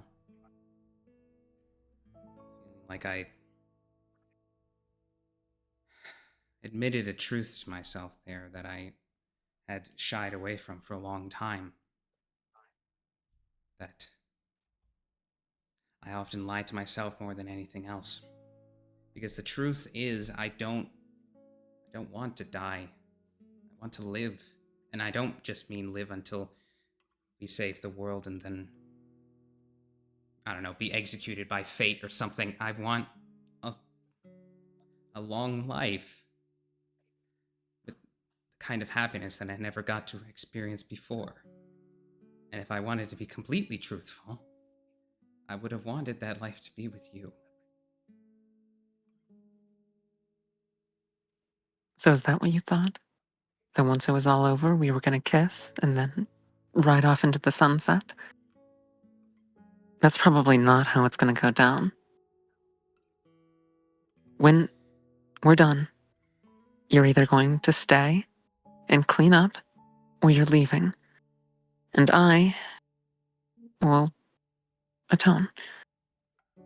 In whatever way anyone else sees fit.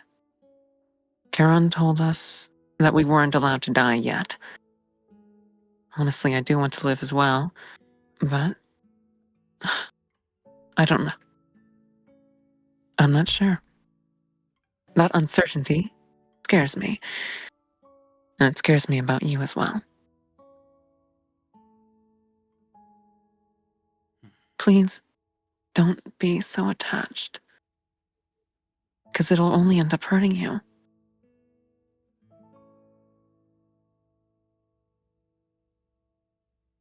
How could I not be attached? That's a ridiculous notion. After everything that you helped me through after the solstice, how could I not be attached?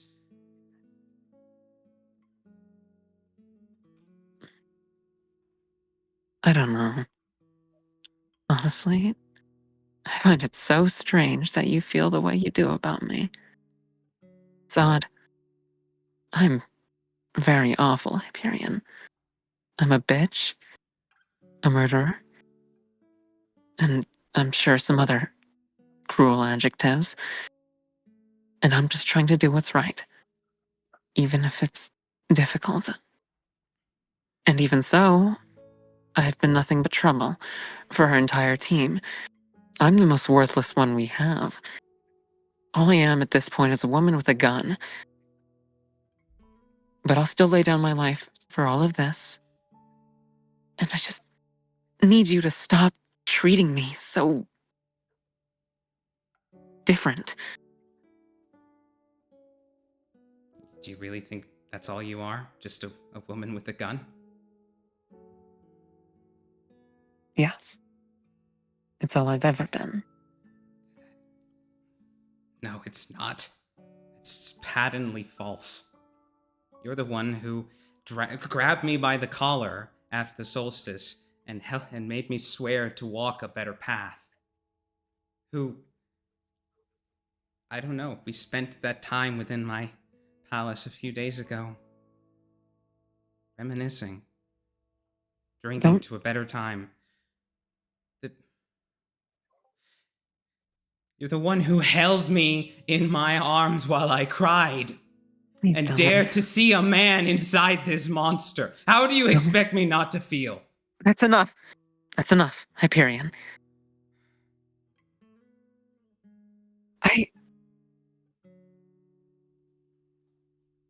Go inside. Please. There's too much going on. There's too much, and this isn't something worth our time.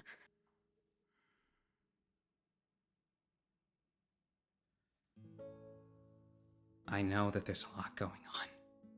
I know that obviously our number one priority is to avert the apocalypse and whatnot, but I'm not going to pretend like I don't think about these things. Do you want to kiss me right now, Hyperion? What? I asked you a question, and you heard me.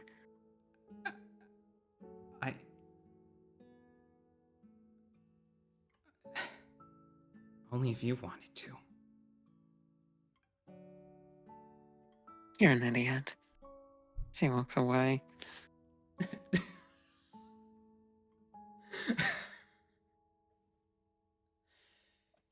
see.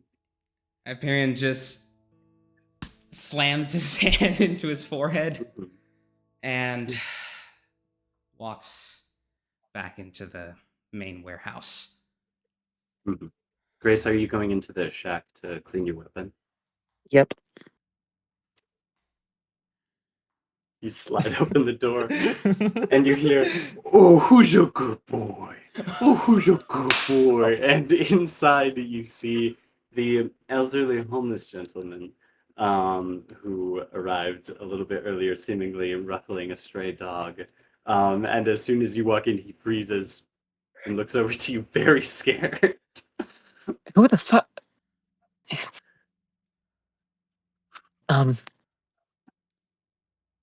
I can find somewhere else if I've stayed here too long.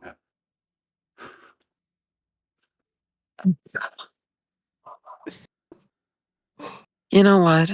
I'll find somewhere else. Okay. I'm very happy you wrote that in. That's very funny. Yeah. Hyperion I guess she'll walk watches. out fine. Yeah. Yeah. Hyperion watches Grace go to the shack, then go and leave the shack, and just walk like very confused, and then just goes back to the warehouse. Alrighty. My turn. Before we get to your stuff, real quick. Cool. Welan. Oh.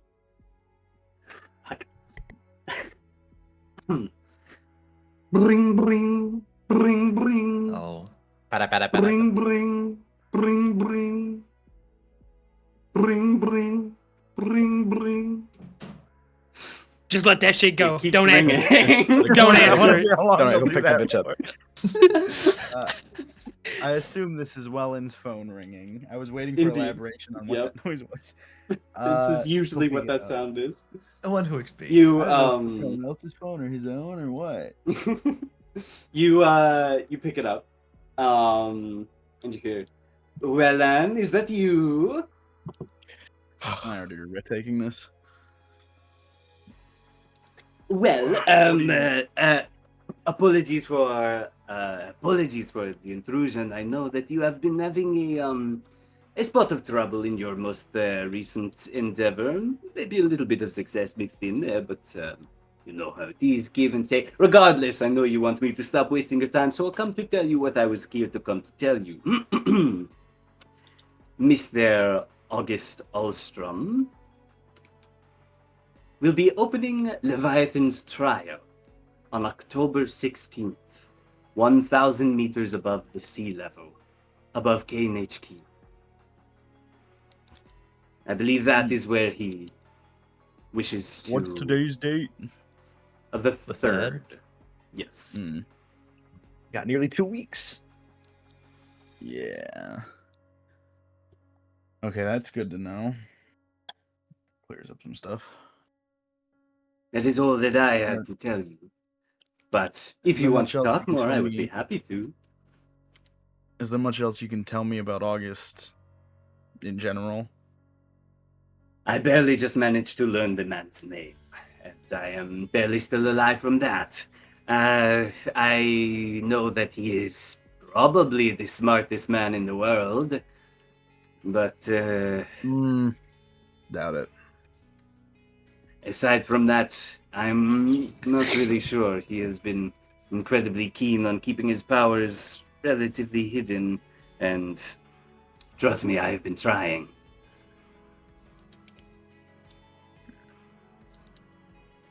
Well, thanks for the information. I don't have much else to ask. You sure you don't want to talk like a little bit more, or just have a conversation? He's already hung up. We could, yeah. Hello? Beep. Craziest conversation. It's okay. It's not like I want you or anything. Welland. Alrighty. Will. Yes. Will, after talking to Evan, well, he's kind of blipped back inside at this point, and he's looking around for one Hyperion Hollingsworth. Yeah. So you Indeed. would see Hyperion walk back into the warehouse, just pinching the bridge of his nose. Will sort of like cockily walks over, like, "Hey, you look more annoyed than usual." Yeah. Though, mostly of myself. What is it, Will? And Will stretches out a hand, and he's like, "Want to talk about it?"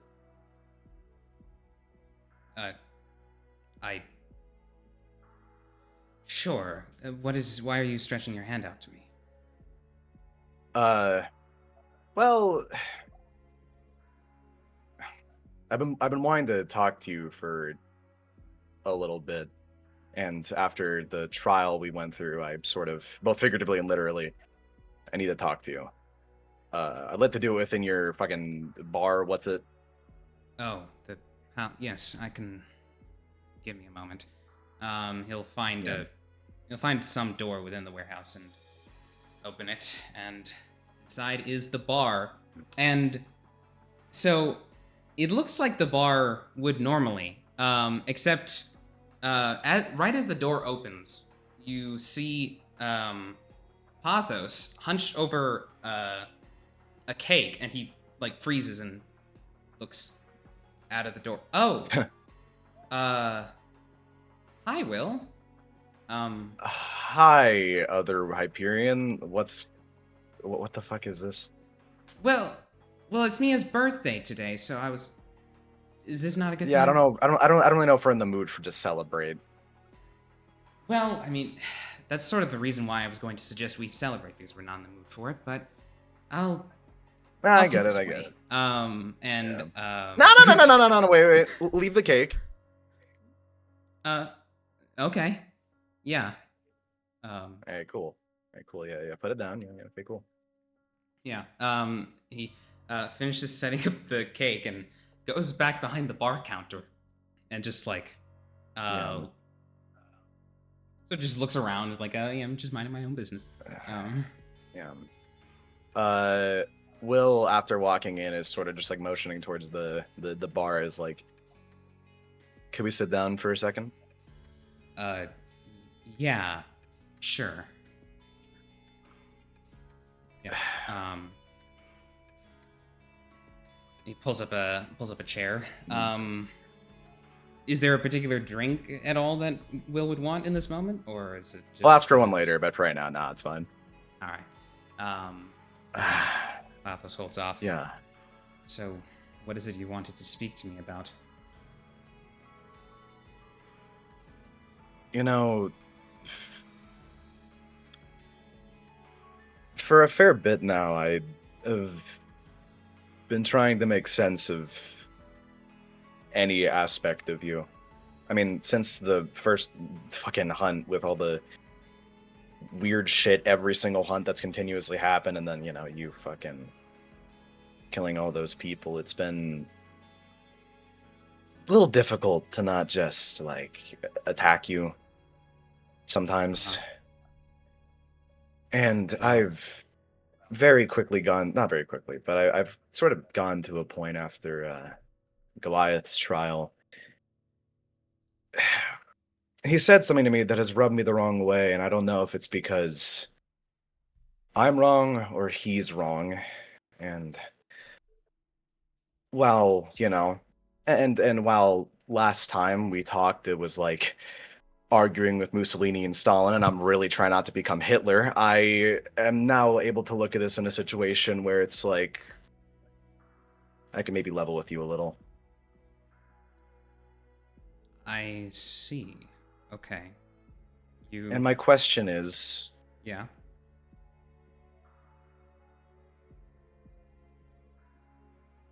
Why are you here? Both in the sense of, like, why are you still in this group, and just why?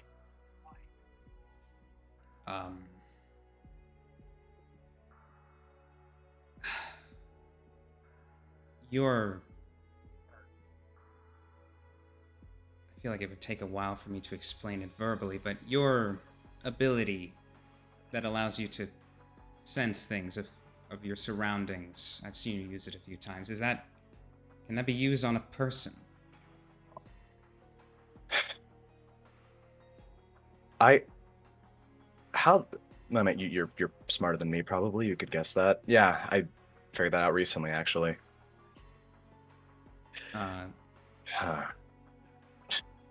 Want me to hold your hand? Is that what you're asking?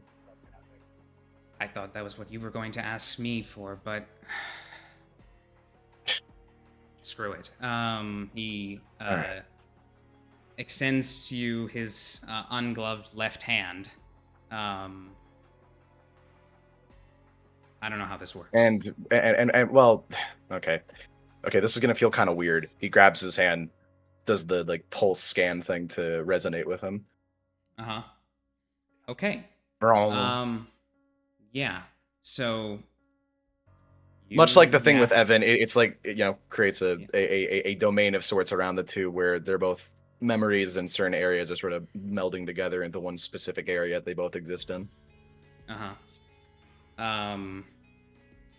So he in this space, Hyperion looks at you. All right, what do you want to know specifically? I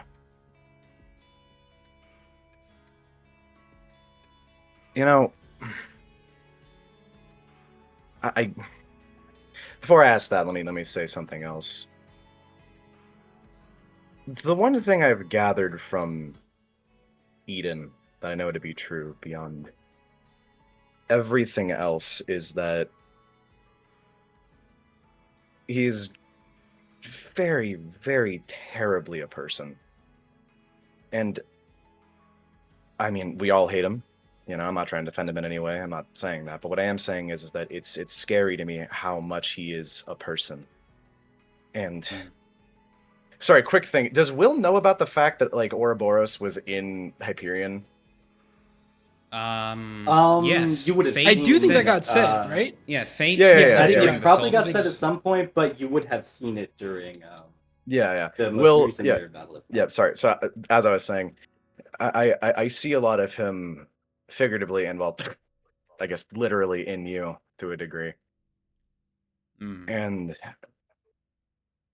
well, I don't think Eden's someone to, I guess, discuss things with mongrels like us. I think maybe you could get off of your throne for a second to talk. I abandoned the quest for the throne during the solstice, but I can understand why you saw facets of him in me. For a while, I did style myself in that fashion. Yes.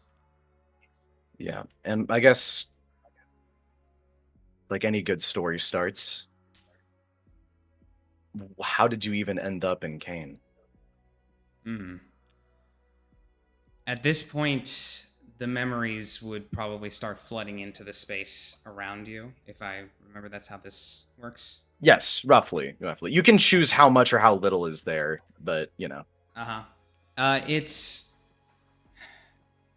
sort of with Hyperion, the memories of his past are usually kept securely behind a dam because he does not want to interact with them in any way whatsoever. But if they are, if they're being pulled forth, they sort of all come out. So what you get is, well, it starts from. This is not the right music for this. Yeah, could you? Yeah. No. This is pretty. Yeah. Put on that battle shit. Put on that battle theme. Yeah. Play that Claire's good, Mr. Goliath. You're saying. It starts very fuzzy, but you recognize less images and more like emotions regarding Hyperion's earliest memories, and those being of pure happiness and joy. And then suddenly, like, there's this montage of those memories before there is a very, very vivid and clear memory all of a sudden of Hyperion, very much like when he was around maybe 10 or 11 years old, running around through a field of lavender flowers. And then all of a sudden he looks up at the sky, and the glitching effect that you are now very familiar with, that is of edit, ripples across the entire sky. And Kid Hyperion suddenly finds himself in a hospital bed. And this moment is also particularly crystallized, and this is how I was brought to this world, by the power of edit, seemingly the serpent's power in particular. Why did it choose you? It wasn't that the serpent didn't choose me. A child named Ian Ingram died at around the same time. His father was an edit exorcist that was well versed in the occult studies around the primeval sins, and he made a pact with the serpent to drag me from my home into this reality to act as a facsimile son. I see.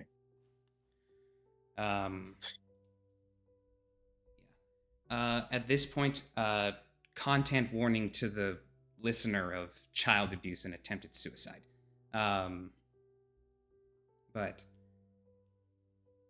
the next several memories are once again a blur, but this time far, far worse, of memories of being beaten, just okay, Aria. Just being beaten physically, emotionally, verbally assaulted in every which way by these people who were supposed to be his parents, but were nothing more than cheap copies. It's at this point that you recognize that there's actually there's almost like a fracture in the memories, as there's like two, you're seeing the same things, but it's almost like you're getting two separate emotions from these memories, and you're not exactly sure what it is, but you would guess that it might have to do with the fact that Hyperion has a dissociative identity disorder. It was around this time that he began fracturing into at least two of them. One of them gazes at all of these memories with just sadness and constantly is retreating further and further into himself as though to try and avoid all of this pain, while the other half is instead facing further and further outward and growing increasingly malevolent and hateful. If you had to guess, these were perhaps Pathos and Mesos coming into being within Hyperion. The memories keep going. He keeps growing. Mesos grows more hateful. Pathos more and more within himself. You feel like you get a split second moment that maybe there is more to Mesos's point of view or his emotional outlook during this period. But as you try to glance at that more, you're almost pushed back, as I would imagine Mesos is not happy with you looking at these memories and doesn't want you to know everything that he was feeling during this time. Eventually, keeps going, and then you get back to another crystallized memory of Hyperion about 2 or 3 years before current time, standing at the ledge of an apartment building, about to jump. I couldn't take it anymore, says Hyperion. There was no one there to look out for me. The people who said were supposed to be my parents were the source of my pain, and no one I tried to cry out for help with ever answered the call. And so the only way out that I saw was death. And at that moment, you see Hyperion step off. There's then sort of all of a sudden there's a gap in the memories, and it comes back with Hyperion lying on the pavement at the bottom, somehow alive after having taken that fall, and you hear the horrendous screams of a centipede sin somewhere in the background. I don't know how I lived. To this day, I don't. But in that moment, the centipede sin that I harnessed, Ian, appears to have been born. And it's at this point that the personality that you're speaking to now, at the time referred to as Zelos, I think, came into being.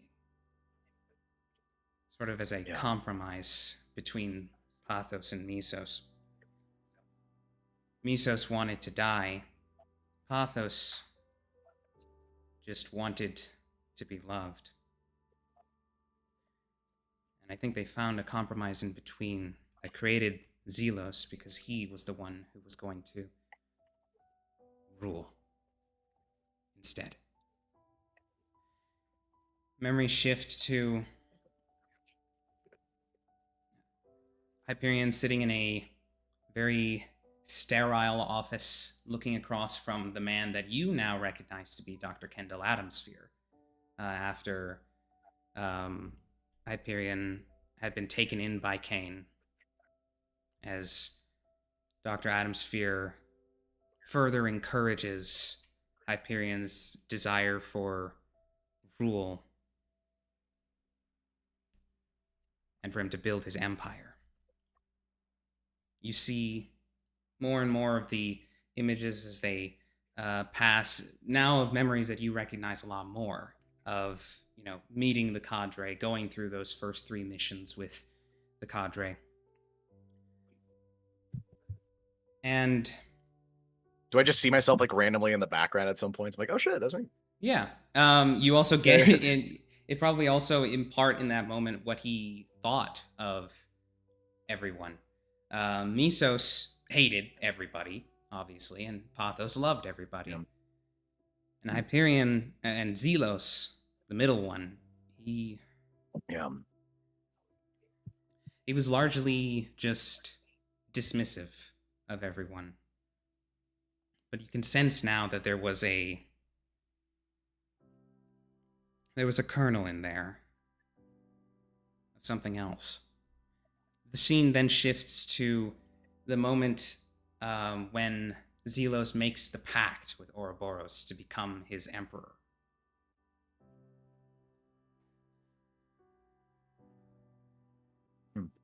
Ouroboros said something during this meeting that at the time I dismissed, but it turned out to be completely correct. He said that I wanted to be powerful so that no one could ever hurt me again. But I also wanted to be loved so that no one would ever think to try. I get it. Oh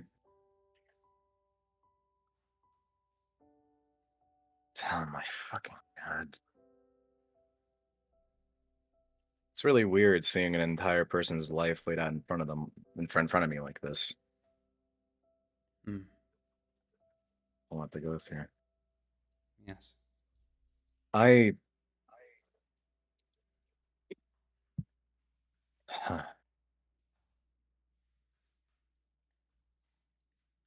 think before I say anything, mind if I take a turn? Sure. Though there were more. I oh assumed shit, you my wanted- bad. I thought you were done. No, I assumed you wanted to see everything up until, you know. No, keep going. solstice. My bad. Yes. Yes. Then it continues. You see the period of time after the third hunt and before the solstice, the months that we spent in the Black Site doing not much of anything, except you see these memories where Hyperion started going to the gym and ended up frequently going there with Grace.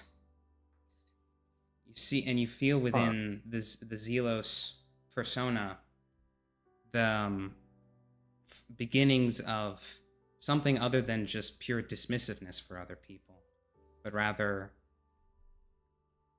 a want to have a friend, to have someone that he could trust. You see the birthday party, how you remember how petrified he reacted in the moment. You see it from his perspective of wanting so desperately to not want this party.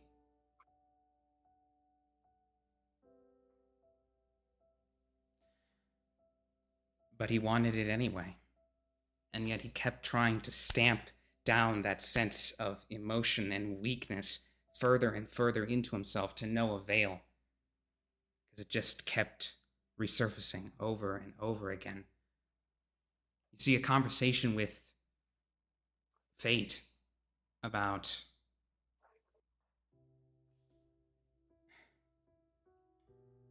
that he just wants to be able to trust people.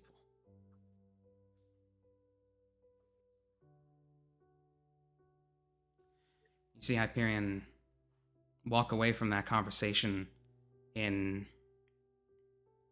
tears as he makes a horrible choice to continue trying to pursue Empire rather than maybe taking a step off of that path and choosing to form emotional connections with people. Because, and you see it now, he views himself as a unmitigated wretch, undeserving of love or care.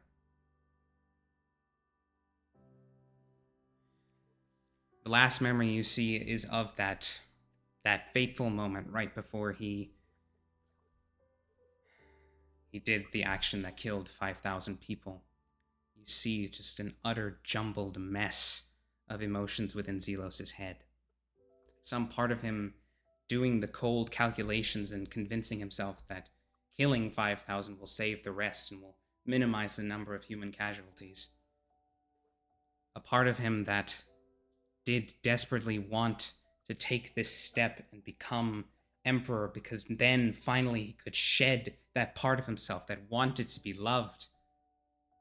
He could become something that everyone would forever hate. And he could shut that door closed on his life forever. And of course, it didn't work. He was just left watching the grisly corpses of all he'd murdered, realizing that he was no closer to being loved. He was no closer to being whole. And all he had done was just make a gigantic fucking mess.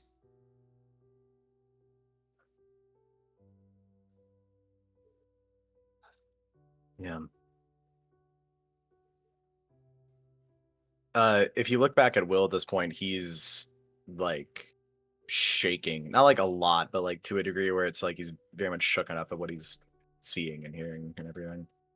Mm-hmm. At this point, the memories do come to a stop, and Hyperion looks at Will. He says, I don't take what I was feeling as an excuse for what I did. Not at all. It was still my choice to kill those people, and that's a sin that I will bear till the end of my days. But if you wanted to know why I did it, that is about the most complete picture I could paint.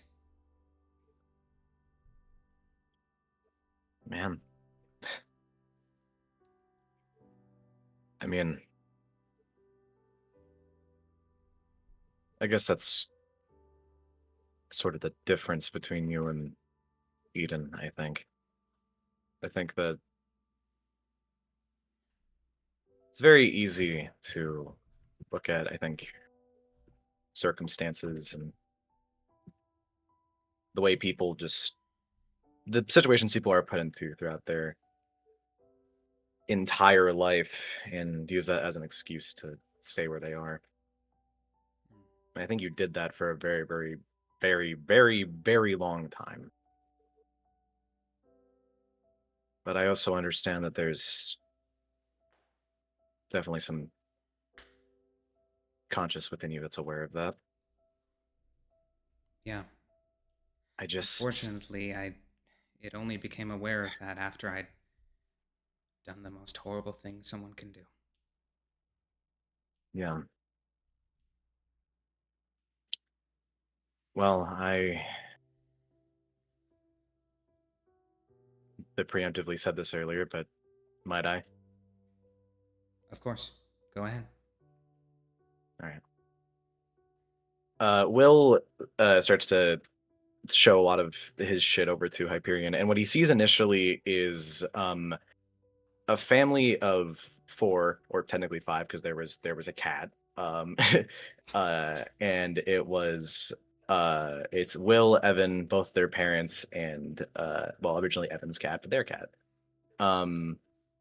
And you get the sense that the only 2 people that Will and Evan really had for most of their childhood were each other for a very, very long time. You just see them acting as kids would, but kind of being pulled away from one another or scolded by their parents to a degree and acting out quite a lot. You see one specific memory where Will, I already said this earlier, but I'll just got like pushed by his dad when he was mad at him, and he ended up falling down and like face first onto the ground. And Will looks at you and points towards his lip, and it's like, that's where I got this. Is a little scar that's on his mouth. Oh, I see. Yeah. And then there's a rather large time jump. There's not much of a reason to go into. Will says it too. There's not really much of a reason to go into what happened between here and here, because it's sort of just this for most of my life. Uh-huh. But eventually, I ended up coming to New York. Wanted to get out of the house, get away from my family, see more of the world.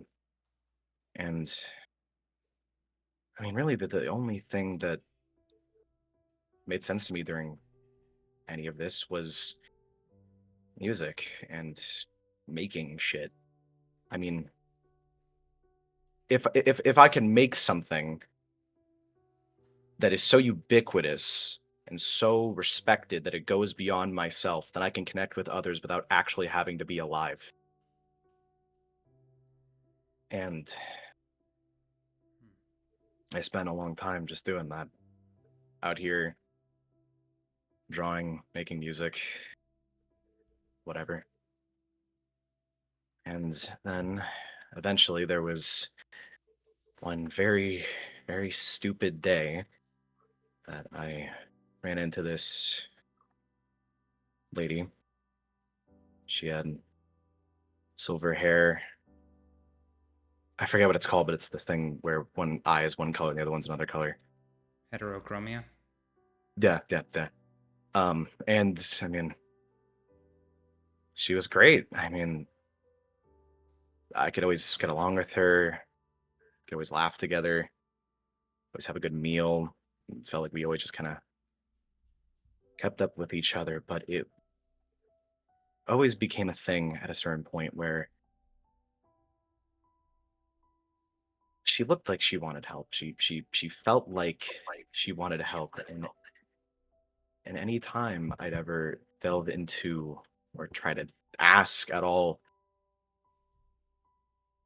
what was up or why she was feeling a certain way, she always just sort of shone away. I mean, for a long time, I thought I was just sort of a distraction for her, but she said I really did help her. I mean, we, she would never really take much time off work, and it was a lot for her. And kind of got to a point one time when she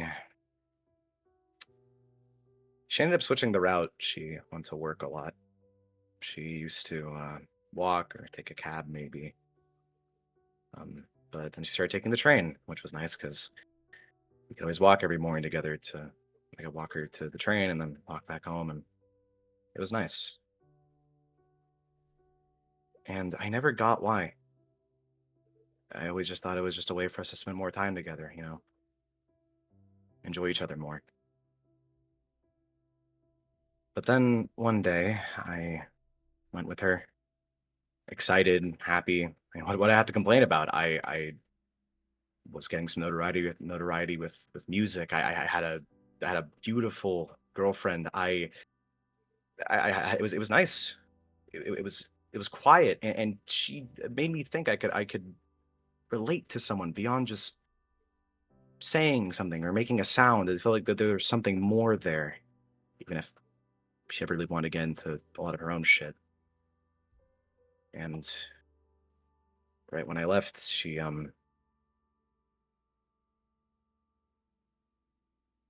died. Oh. Right when I left, right when I left, she jumped in front of a train. And I never got why. I still don't. And there's nothing I can do to understand it more. I didn't know any of her family. She'd never let me get more. Why the fuck am I telling you all this?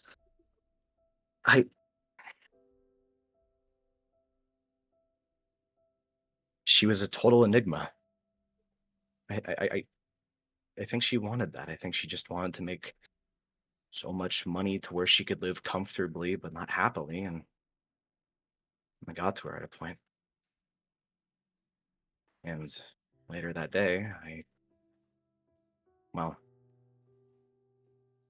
I tried to kill myself. I went to the tallest building I could find, the tallest one. Just crying, yelling at myself. And I jumped. There was nothing left. I gave this whole connection thing a chance, and yet again, it never fucking works. It just always leads to this. And then my sin seed awoke, and I literally blew up. I think that's probably when the whole sound thing started. And then Will sort of like creates more like an image of when he was in CAIN HQ and everything and being tested on, and Evan's stuff there and everything. And he's like showing all this. And it's like I was literally destroyed and put back together over and over and over again. The last thing I wanted at that point was to ever get anything. I wanted to die. I wanted nothing more than that to end. I was tampered with. My body was barely my own. And then last thing I remember before seeing all of you guys for that first time was walking down a hallway and coming to a door and seeing that silver-haired prick. And I mean, since then I thought, fuck it, why not? Just be loud and crazy and throw it all away, because you'll look cool. You'll look flashy. People will like that, right? People will enjoy you doing that. And every time I try it, I always just come back to the same thought that if I do this, people don't have to see me. They could just see the lights. And then the solstice happened, and I fought Evan, and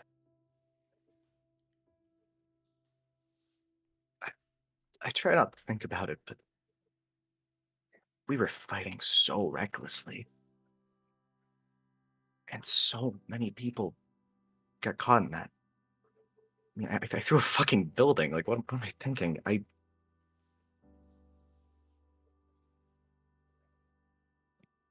I bear that a lot. You know, I saved people during that. I think I wanted to help people, but I wanted to act like I was better than that. That I wouldn't kill more people recklessly, and that I wouldn't stoop to your fucking level. But it still happened. And since I've just tried to get everything, and things are trying to make more sense. You know, I'm reconnected with my brother. I'm remembering more specific aspects of Hazel, but it just comes back to the same point that she's just nothing. She's gone. I never really understood her. Any emotion that was there was fleeting, and now she's dead. And I've spent the past however long I've been in this fucking group just fighting and kicking and screaming and punching just to make anything make sense. And now I'm trying to level with you. I don't know what's wrong with me. But I'm not gonna use this shit as some excuse to not still try, if anything. I don't know. That, at least, I can understand and agree with. I don't know if you heard what I said to the pit during the trial of Goliath. The truth I bore out of myself, but I always prided myself on someone that would never lie. After all of the lies that Idris and Harriet bombarded me with during my childhood, but the truth was I never got rid of the lies, I just pushed them inside. And I think that the lies that we tell ourselves are the most destructive of all.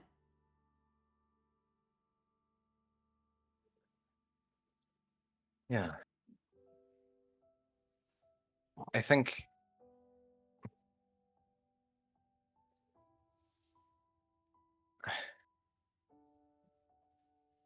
we can't forget any of this.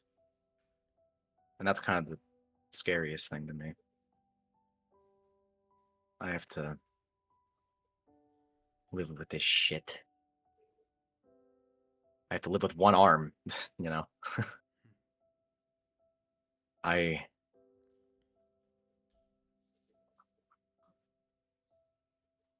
think that so much of what's created my animosity towards most people, but especially you, is this idea that I'm scared of what could happen if you kept living. I'm scared of this idea that there's something beyond this, that someone could have all this, bear all that weight, and still try to be better. Try to be a superhero or fucking something. I don't know. It's maddening almost. I've wanted to kill you so many times. I mean, I tried. I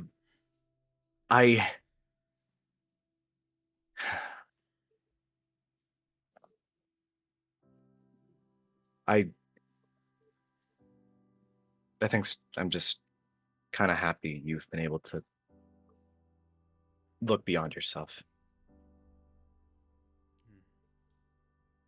Yeah.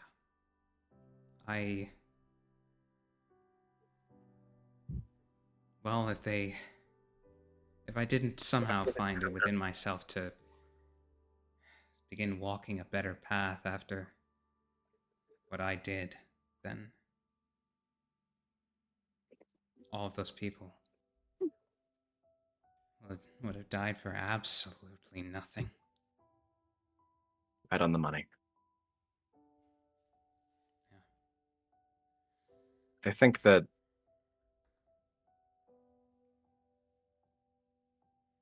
willing to take more of a chance. I don't think anyone can rely on themselves forever, and I've tried running away from that for a while now. At some point in my life, it's kind of fucking impossible not to see that.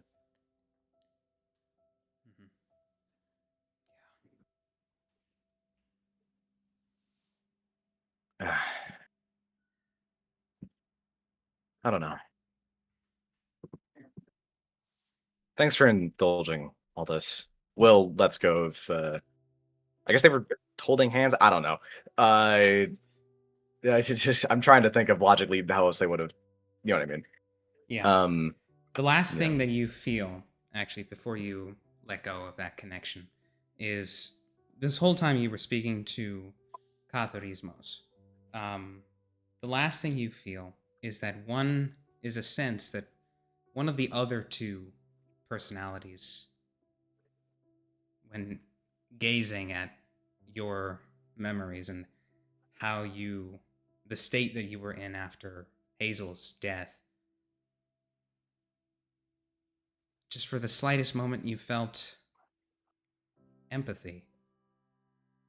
Though from which personality and about what, you don't know. And then the connection goes away.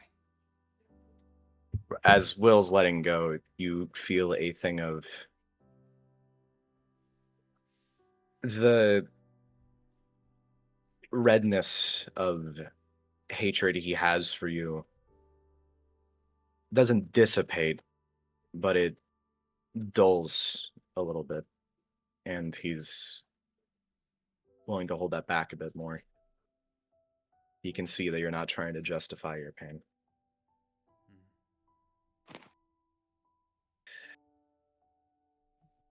Hey, one more thing. Hey, let's go. Yes? I kind of gathered it from what you were talking about, in there. But what's up with you and Grace? What's all that about?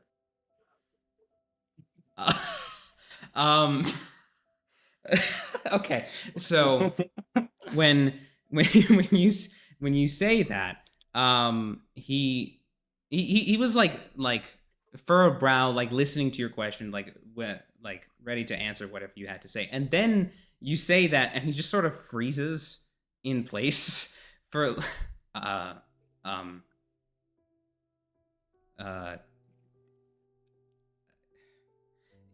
cheeks definitely are getting a lot redder.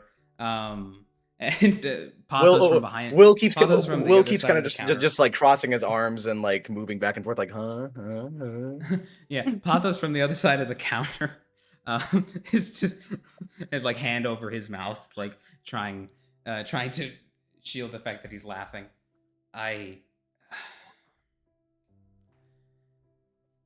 Well, I said I would stop lying to myself and to others. I suppose you could say that I have feelings for her. Aw, look at that. Sorry.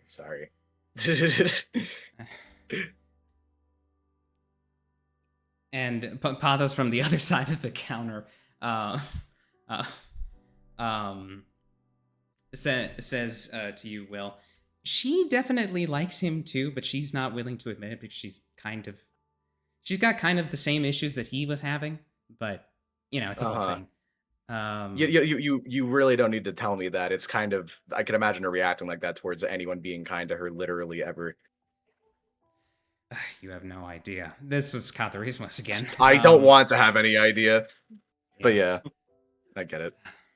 Hey, look, Will kind of just like punches Hyperion in like the chest. Not in like a really hard way, but just kind of like a, you know what I'm saying? He just kind of does that, and he's like, yeah. For as however angry you might get again, don't give up on your autonomy.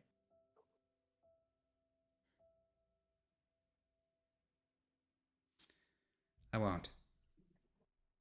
And then Will's closed fist turns into a palm, and then he pushes him, and he's like, "All right, now get the fuck out of my hair," and he walks out of the place.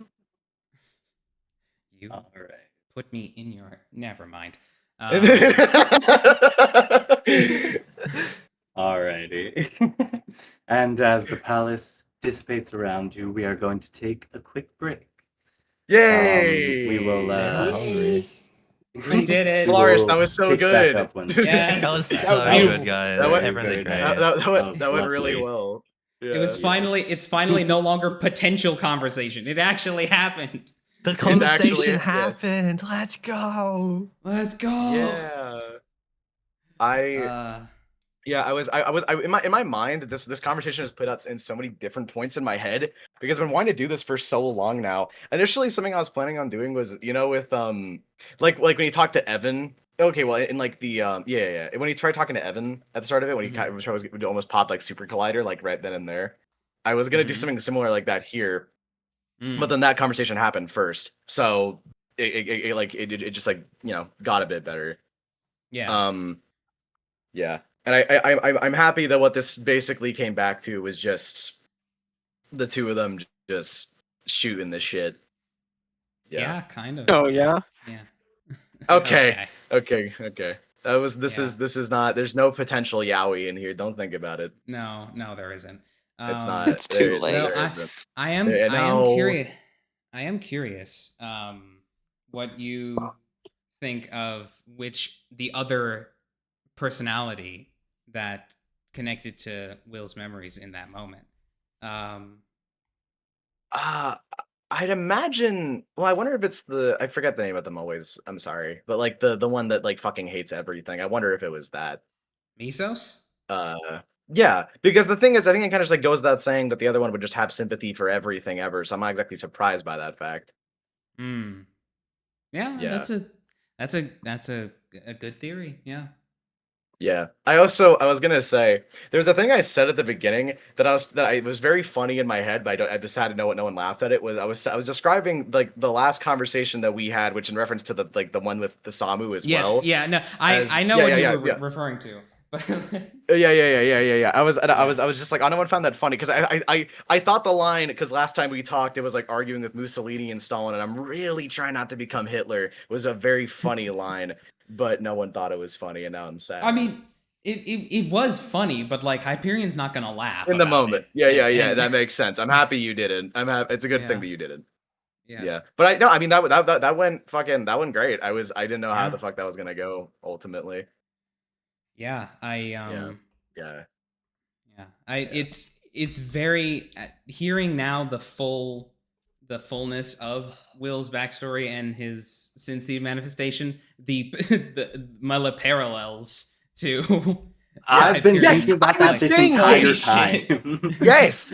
It is so weird that both of them tried to kill themselves by jumping off of very large buildings. And that led to Yes. both of them getting And in the pain. same We did not moment- plan this. Wait, actually, Yes. if I had a nickel for every time a member of this cadre fell off a building and activated the Sin Seed, I'd have 3 nickels because Grace That's also true. fell off a building and activated true. Vector in that moment. I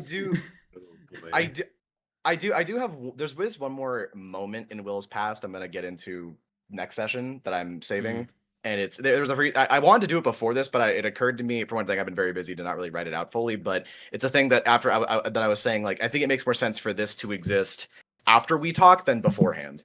And Yeah. I'll yeah, and who knows, I might maybe talk to Hyperion to get about that at some point. I sincerely doubt it. This is kind of more of a thing of just like, it's like, again, he still doesn't like you, but he's more willing to be like, he's maybe getting a little bit better, Right, yeah. Which is honestly Yeah. the best that Hyperion could hope for.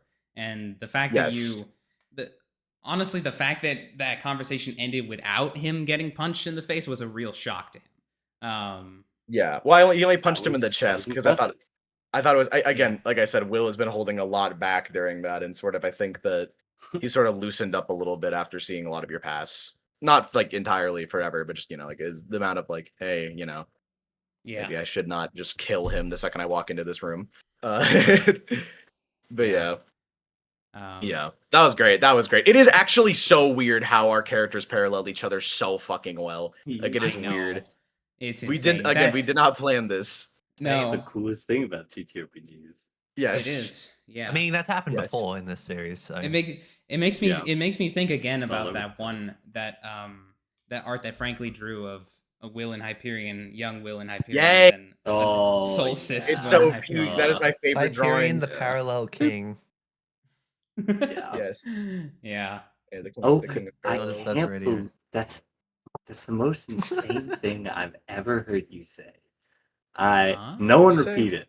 We're gatekeeping that from the viewers, but holy oak, that is Where'd you say it? insane, bro. Wait, It's, inside chat. I'll It's reply inside chat. to it. It's not. Oh, it's something else. Oh, okay. Oh. Oh, yeah. Yes. That's fucking nuts. That was you need to be you need to be Dude, shot. My jaw Genuinely. dropped. genuinely what the Oh, fuck. boy. You should be beaten Yep. with a very large hammer. Oh my god. Calling her that is Holy. insane. That's worse. I think it actually is the worst insult anyone has called that character. Why did I'm not gonna lie, Frank, I thought all of the things on the wheel were the one it landed on. No. There were choices. Yeah. Oh my god. I can't wait. I can't wait Oh, for people to draw for the Hyperion and Will dojins to come out. I can't wait. It'll be so. They will Yeah. exist. They would Make He it was exist. up and scanning make him it all out. over. Yeah. Wait, you mean to tell me? Wait, what? Yeah. They're like friends now. No, Will doesn't even really consider him a friend. It went from like I want to kill you to like begrudging colleagues, and I can see you becoming Yeah. better. Now we're like just gonna help yeah. you, Samu, and then the axis is. no. No. Wait. We're not Wait. doing that. We're not doing this shit. Yeah. I need Yeah. to find like the drawing that Frankly made of Will and Hyperion. That is like I've my got it favorite somewhere. drawing. Where is it? I remember it being around like you posted on my found it. Here. It was on my birthday you posted this, which is very funny. Yeah. It's so peak. Oh, peak. That's just fantastic. Yes. Yeah. It's so good. Oh man.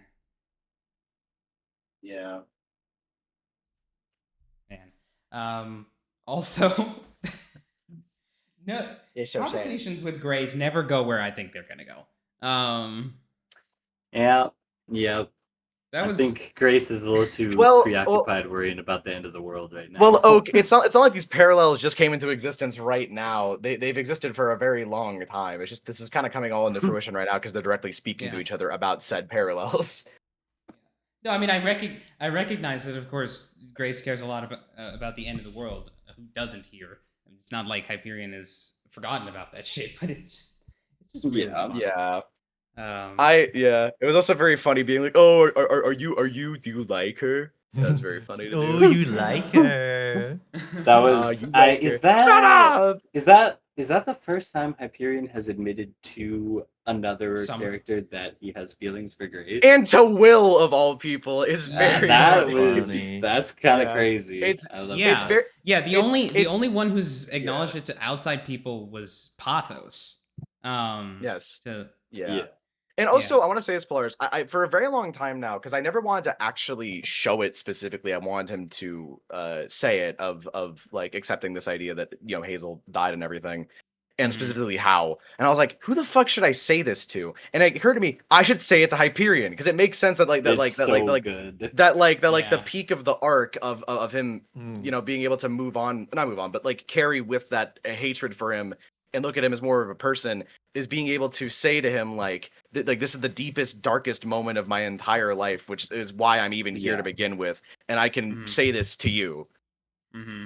And you can expect him to say that, not just be like Eden and be like, oh, mongrel, I'm gonna destroy the world, like, you know what I'm saying? Mongrel. Yeah. Yes. Yeah, it was a great Wow. test of whether or not the middle personality of Hyperion has actually manifested empathy within himself. Yes. Because, that was great. Yes. And I think this was a good showing of growth from both of them a lot. This was amazing. Yeah. That was awesome. Mhm. I love that. I was very close to having him say it to Mia, but I realized it's like, nah, it's not as strong because he already likes Mia. Like, I like this more. yes, I Yeah. agree. Yeah, this is good. Yeah. This is good. Yeah. I'm curious. I like as to how what- Grace said like Yeah. like no one did you say like no one trusted her or something like that? Well, she said to Something along Kate those lines? that. Yeah. No, to like She- Hyperion in that last convo. Oh, right. Yeah. So this is, I mean, like, just out of, be frequenting the gym at, and that one, like, fireside chat that happened of, like, them talking about their skills and such, that he felt like he was at first, I guess, feeling something akin to, like, respect for Grace, which eventually became like trust in her abilities and then in herself as a person. And then after the solstice was probably when he actually like had romantic feelings towards her. Yeah.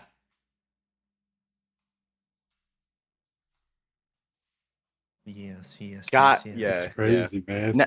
Now, guys, what we need to do now is in the time jump 30 to 20, 30 years from now, there needs to be like a random scene of like Grace looking out like a window and everyone is meeting up and hanging out at Hyperion and her's house, and then Will and Hyperion are just standing next to each other, and she's like, "What the fuck are you doing?"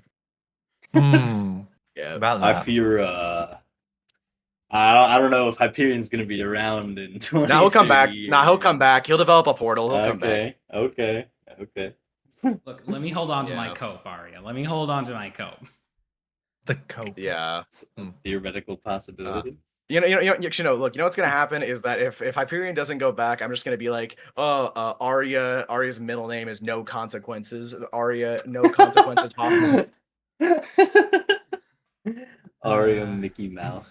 Yes. Yeah. Yes. This one, the one you just posted, Snake is my is one of my favorites. Because he That is a classic. yeah, because this was also in the moment where he finally managed to reform his middle personality as Catharismos. And he decided that his first action in this new form was to give Grace his coat. Yeah. I am so glad that no one said anything about the dude still in the shack. I'm so glad. Yeah. I It knew. makes I sense. remember. We he was weren't. there. So Like, we funny. weren't gone for long. Like, Yeah, it's been like a day or two. hello. I was hoping to get to do that, and it paid off Yeah. so well. It's good. Oh, I'm sure. Yeah. Yeah. Ugh. Find it funny how Grace said like people don't trust me or don't like me, but then like 5 minutes prior, Mia was like, "Okay, Omen, Grace is in charge," and then leaves. I did really like that. That was very cute. I'm scrolling through chat right now, and I never noticed that fucking Snake said this. What the Oh. fuck? He didn't say that. He said part of this. He did not say that. oh yeah, no, I did. No, I did see that. I heard. No, I did. I did see that. I was like, oh man, I better. I bet the art of this now. Not I'm later curious now. because Aria, why'd you ask if this is fifth base? They were talking about what does it mean? He's literally scanning him. What is that? And I was like, is it fifth base? Okay. He's all over him. Okay. I mean, Yeah, I think about that. I think about that conversation Hyperion had with Eden when he like became, or when they finally like joined forces about what Ouroboros said, because like because he really hit the nail on the head of Zealos's whole problem, I guess, which is that he wanted to be powerful, but more importantly, wanted to be loved. Zealous didn't understand it at the time, but it was accurate regardless. Gay. Sorry, my Yeah. To clarify to the viewers, I'm bi. I can say that. All right. Yeah. And Yeah. Will's Fuck out of pan. here with fuck out of here with this emotional vulnerability. Like what? Yeah, I like there were some points in there where like Will's trying to like throw in like some like haha like laughing about stuff, but I wanted to feel like it just barely even working, and he's just being too honest, and he's kind of scared about that to a degree. Because if I wanted to write this scene way more poorly, I would have been like, oh, boo-hoo, you're so fucking sad. Kill yourself. No. Will, at the start of the campaign, if he saw your backstory, would probably say something along those lines. He's a very different person now. Right. Yeah. That's the good yes. part. Yeah, I think part of Hyperion was like, oh god, how is he going to react to seeing all of these memories? And he just sees him shaking. Like, why is he like? Oh, is he actually like sad? What's that about? Wait, That was exactly how I was hoping it to go down. He's empathizing with me. Yeah. Of We're all people, he didn't kill friends? me. We're Yeah. besties Well, now? I was. It would have been very funny if I walk in. I'm like, all right, yeah, let's do a saber. Oh my god. Yeah. Hell on earth! And then he just explodes. Yeah. I am curious as to what exactly Snake wants to do with Grace while she's polishing the gun, because he said that something about wanting to do something. Oh, I see. Yes. Where was that?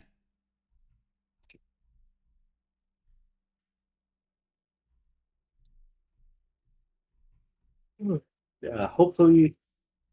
I'm hoping to not go too long after we pick up. After the break. Yeah. So I should hopefully be able to get the things I'll done get there. Stuff that I need to finish up. I'm very excited. I like it when I genuinely really like it when we just have sessions that are just us talking the entire time. I like enjoy the role play of it a lot. That's good. Mia did bolt off to speak to somebody. Yeah. Indeed, we will get to that. You know who I miss, guys?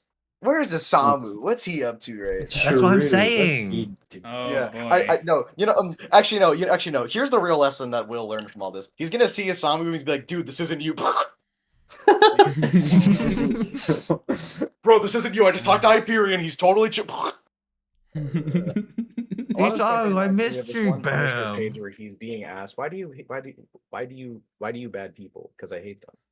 Oh, I just thought for a second. That's some real shit. That's some real shit. That's rough. Some real shit.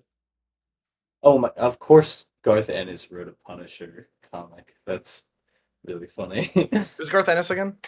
Oh, is he? Is the creator of The Boys. Yeah. I remember hearing that name earlier too. You know what's funny is like I keep on seeing like so many memes and edits of the comic, and I've only ever heard it shit. I have no interest in reading that comic. Yeah, the comic's not good. Yeah. I need to catch up on season 5 because I'm only on episode 2. I really like it. It's really fun. I've either been told by people that it's like, oh, this is exactly where I wanted to go, or it's this is shit, and I don't know. Like, it's one, I'm like, all right, it's polarizing. That's fun. That's good. I hear the final's going to be good. Yeah. I'm very excited for the finale. I should probably catch up by Thursday, but I don't know if I have the fucking time. I'll binge some of it tonight. Oh, Wednesday? Yeah. Fuck! I have like a day. Got it. Do we? When Nova gets back, because I think Snake's here, so when Nova gets back, we'll start. Oh yeah. Like, okay, look. To everyone in this call and also the viewers, if you want to watch a show or experience something that is a parody of superheroes but is made out of love for it, watch The Venture Brothers. It's the best TV show ever. I love it so much. It's Kino. It is very funny to me that the at the very least the comic for The Boys is on the complete opposite end of that, where it's It's a parody of superheroes that despises superheroes. What I mainly know about it is no, I'm not gonna do that right now. Probably a good idea. Yeah. Yeah.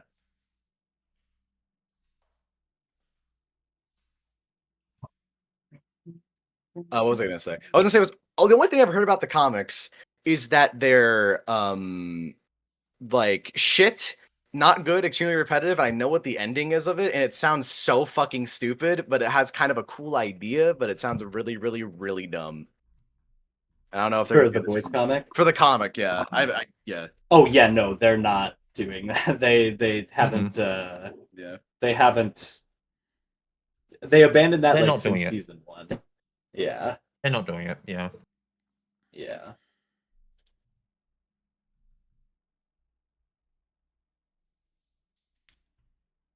Honestly, yeah, Aria, when I like said, "Hey, trigger warning for these things that are about to take place in Hyperion's backstory," and you started typing, I was like, "Oh, is she perhaps not okay with me going through with this?" And then your actual message is like, oh, "Okay, What are we fucking All right. woke? Was Are we woke? We do trigger warnings around here, like." All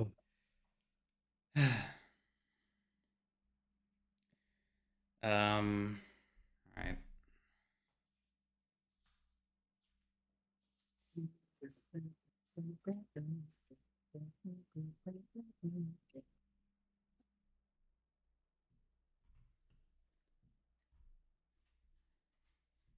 I wonder what Dodge is up to right now. I wonder. Being piloted by Eden, like Maybe we might see. Dude, I want to be such a fat child. Yeah. What? Sorry, I want to eat a brownie.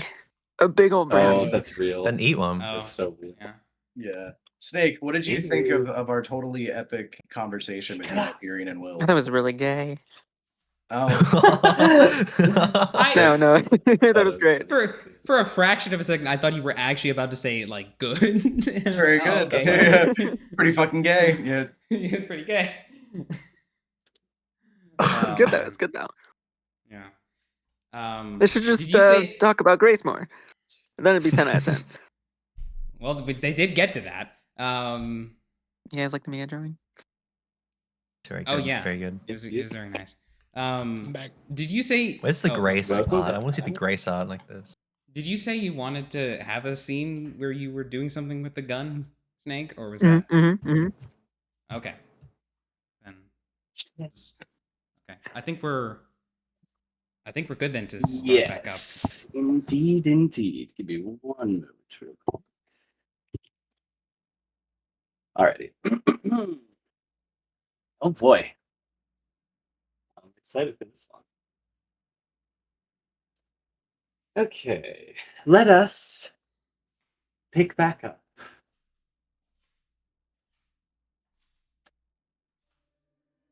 Are we starting? Yes, we are picking back up.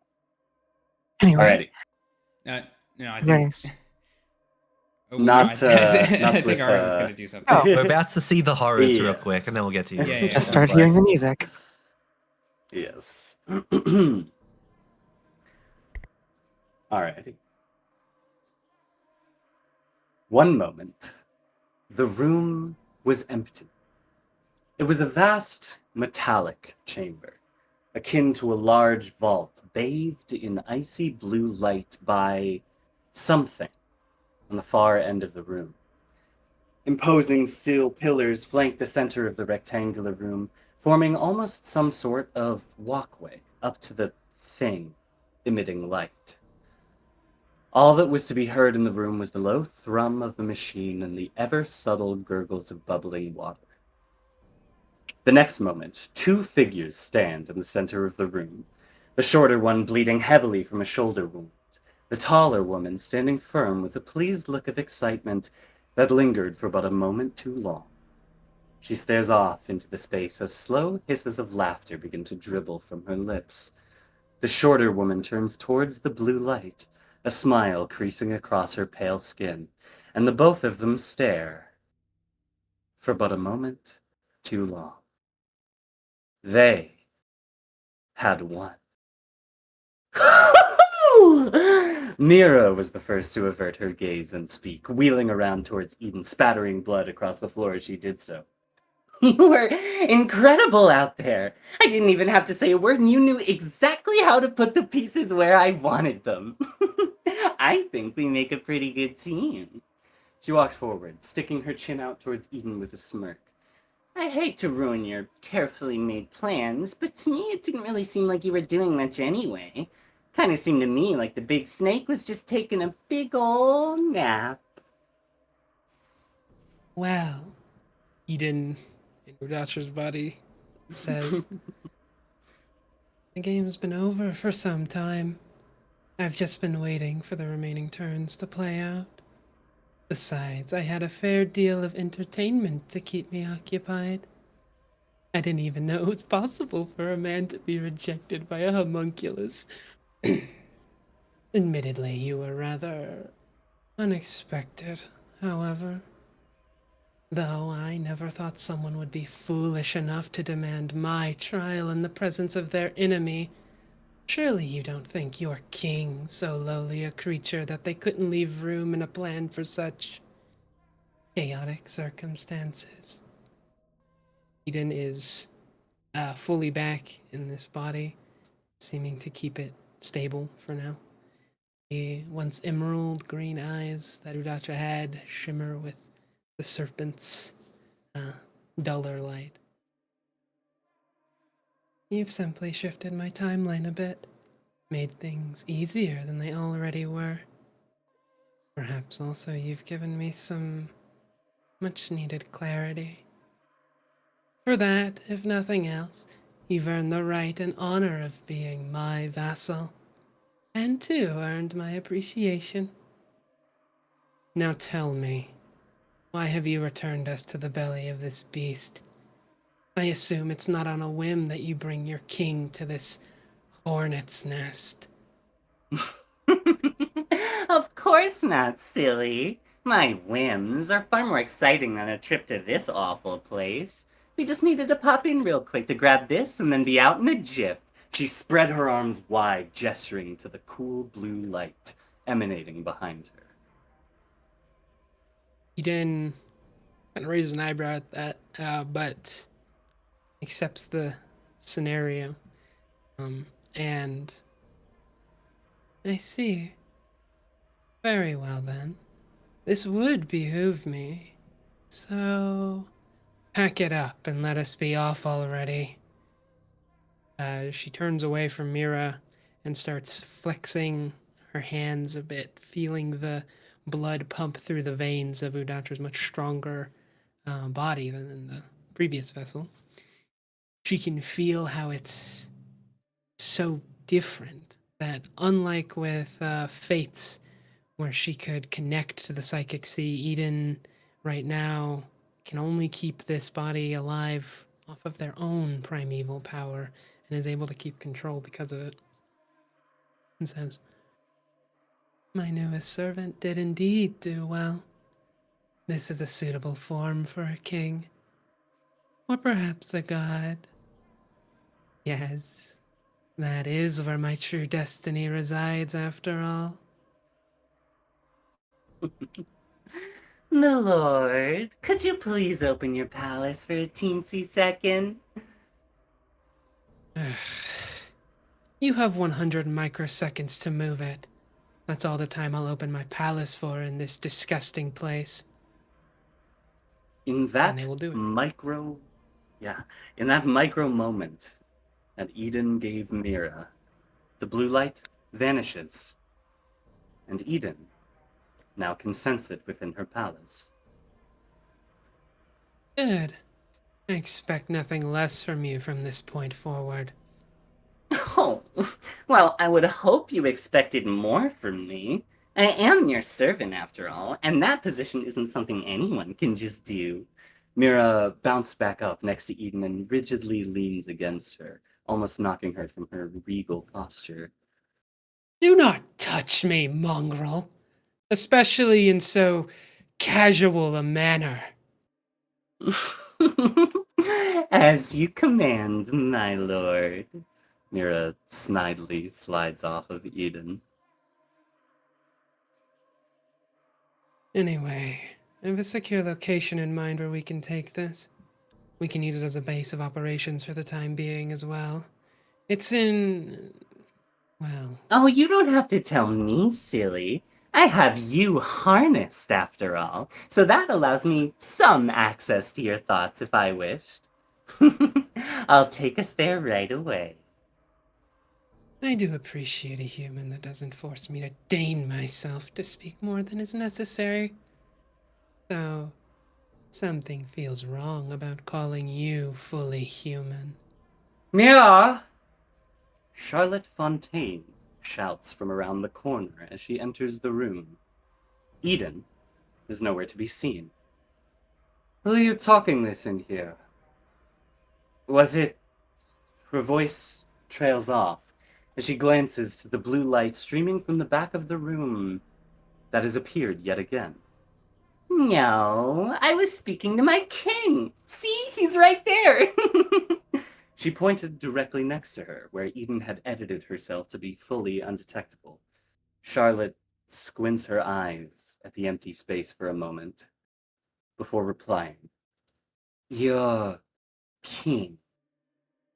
Is this a new one of your friends? Nope, he's the king, the ruler of everything and the one I devote my allegiance to. Charlotte furrowed her brow and crossed her arms. Those are bold words you choose, mademoiselle. I do trust that this allegiance has not trodden upon the success of your mission. Mira points a finger gun to her cheek and twists it, pouting as she did so. No, it didn't go so well. I did my best. I even got there before them. But these primeval critters are really fickle, and Goliath didn't like me, she said, pouting even further. Charlotte's face darkened with contempt, but Mira spoke again. But I did manage to sever the connection between one of the exceptions and their primeval. Behemoth is back out there. Somewhere. Charlotte paused for a moment and spoke. I suppose that is beneficial to us. Though, so far, you have proven to have no impact on our conflict with ces putains de Ross, and to be honest, Madame Fleck, it is making me doubt your position on the lower four. Oh, you don't think I'm cut out for the lower four? I get it. I mean, I did only manage to eliminate one of them. But, wait, now that I think about it, isn't that more than either of you have? Mira responded with pearly eyes. Charlotte's face contorted with confusion. You eliminated one of them? How? Which one? The girl with stars in her eyes. It was something of a shame. She was really quite pretty, but the way she went out made up for it. She sighed and looked down, twiddling her thumbs in front of her. She then raised her head, just slightly enough to make eye contact with Charlotte. But I'll keep quiet about it to Sir August. All just for you. I know how much you enjoy his respect. I wouldn't want to outshine you in front of him. That would just be awful, wouldn't it? Charlotte tensed. Merde. She spat before storming out of the chamber. Thank you, Mira squeaked as Eden suddenly reappears next to her, the blue light behind her vanishing the moment she does. I can tell when you're about to say well done, also. The laws of this world certainly are unbalanced if a creature such as you may be allowed to gaze upon my thoughts so freely. Well, why don't we change them? How would you even do that? The laws of this world. Well, my servant, I suppose I'll have to show you. And in the next moment, the room was dead once again. Only this time, there was no icy blue light to freeze its corpse in stasis. Only a hollow metal chamber, built for a singular purpose: contain.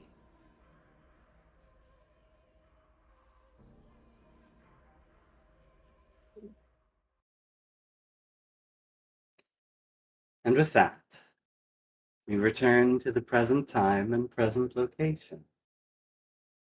And we come back to the warehouse.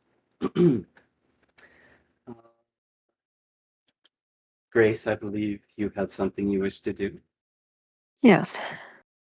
As Grace leaves the shack after that little encounter, she tries to look for somewhere quiet to clean her weapon. She looks around and can't really find a good spot. She could sit on the grass, but it's not a good place. Not dry. There's people indoors and the guy's in the shack, so she decides to head up to the roof. Using her abilities, she hops up there with her stuff in hand and runs into Fate. Fate is on top of the roof. He's got a blank can in his hand, and he was just staring off towards the sky. But hearing someone else get on the roof, he turns. He was expecting V, if anyone was going to come up here, and so before Maro, he don't worry. sees you, he's oh V, hey, what? Oh, Fate, Grace. what are you doing up here? I was sitting alone and peace and quiet, having a drink. Yeah? Oh, no. What about you? What are you doing? I just came up here to clean my gun. I figure the receiver got all dirty from the rubble. I see. Well, sit down, I guess. Not gonna stop you. Sure.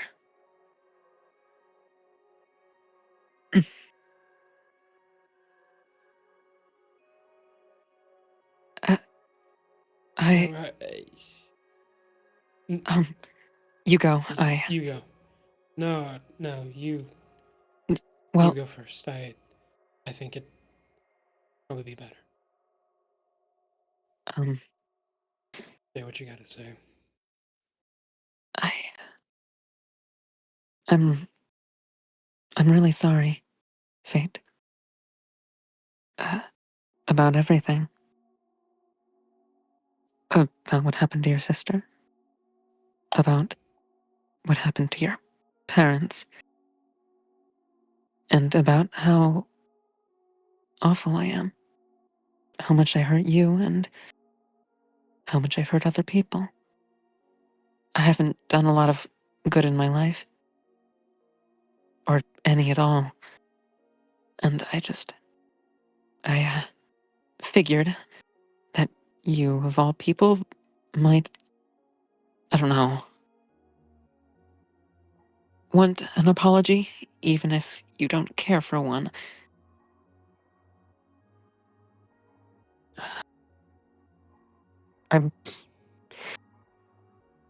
I have a favor to ask of you.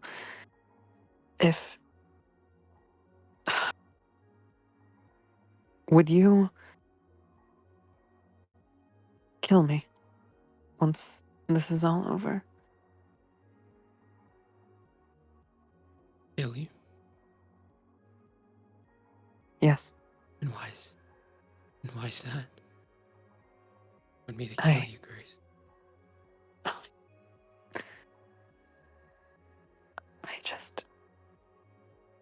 I don't know what to do afterwards. And I've hurt so many people, including you. I don't know what else I could do to make up for any of it.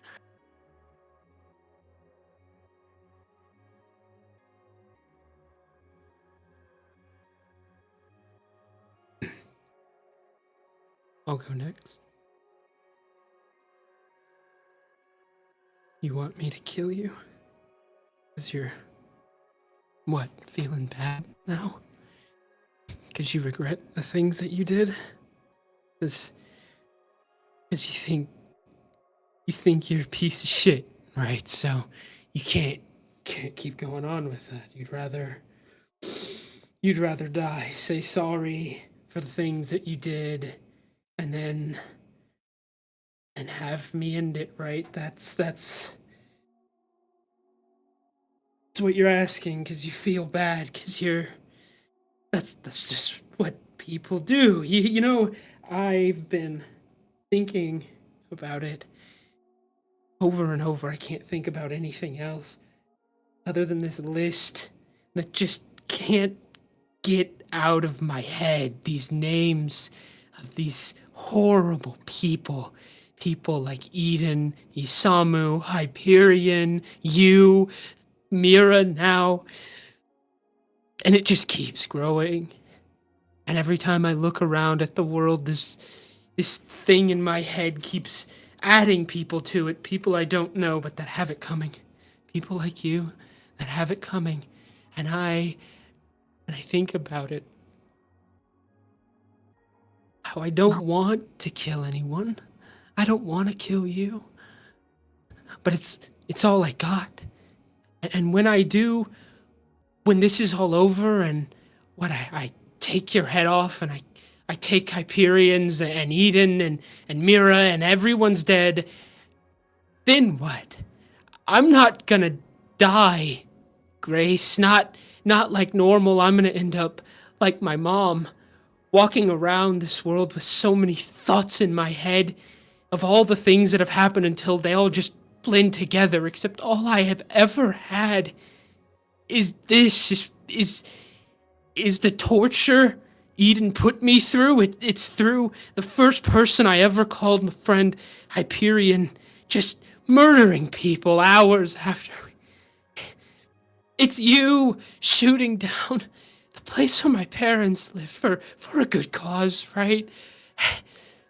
And all I would have is that, is all the people that I think are horrible dead. What am I supposed to do? He gets up. He'll grab Grace by the collar.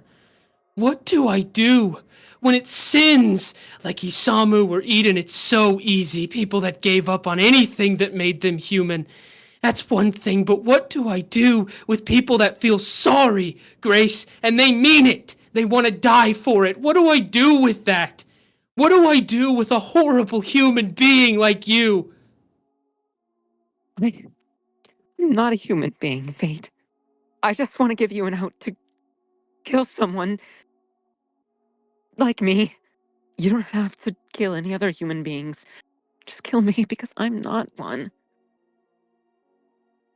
I'm worth less than a human What the fuck is. are you talking about? What are you talking about, Grace? That's right, you don't know. I'm artificial. I'm not even a real human being. No wonder I'm so shitty, right? I was made for this. To kill people. To murder kids. I was made for it. I'm a fucking machine. Powered by souls. My mere existence is a result of death. I'm sorry for suggesting that I'd atone in such a way, but I don't know how else someone like me could. After everything's over, I just felt that maybe I could help us both to make up for not only everyone I've hurt, but to make up to you and Utacha.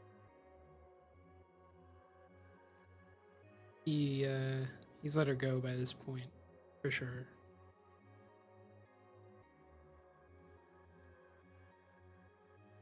I didn't know you were a machine. Well, stranger things have happened, and I'm sure you've gone through your own genre of torture by CAIN. Not that mine was anything compared to what I'm sure you've gone through. Everybody's pain's different. Worst thing that's ever happened to you is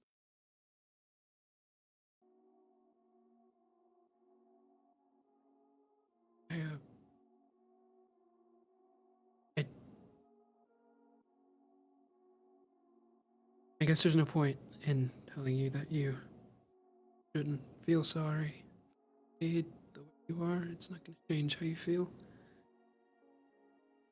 You're built to hurt people, and you did so. I don't think it's something to blame yourself for. You had a choice. Just a cog in a machine, just like I was. We all were. I know my parents are up there. You didn't even know me when you did it. You were doing the right thing, and you did when you shot Seraph down.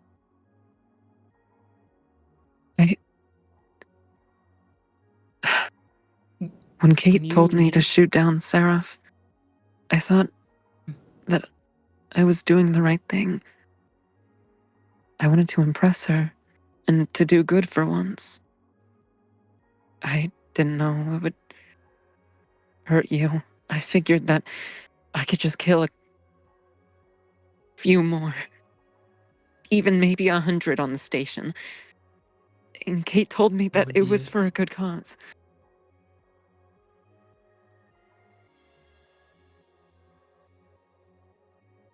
I'm really sorry. I truly am. And I'm so mean- sorry about Udacha. I told her that I'd bring you back to her.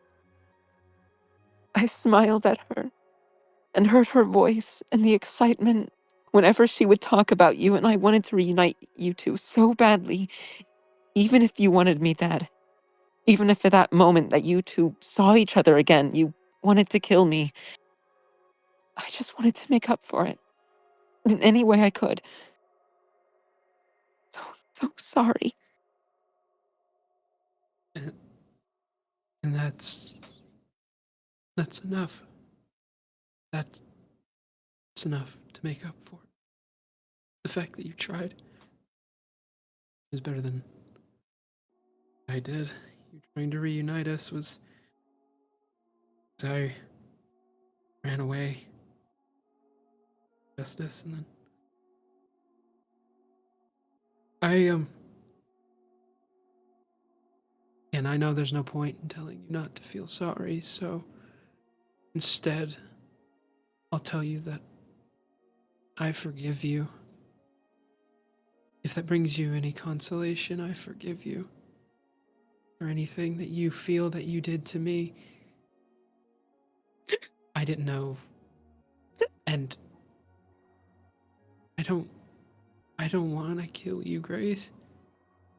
I'm sorry. I'm sorry that I should have heard you out back then during the solstice. Just thought you were a lying monster, killer. You hadn't changed. Kate had lied to me. She means quite a bit to me, and I thought that she had betrayed me, and it hurt.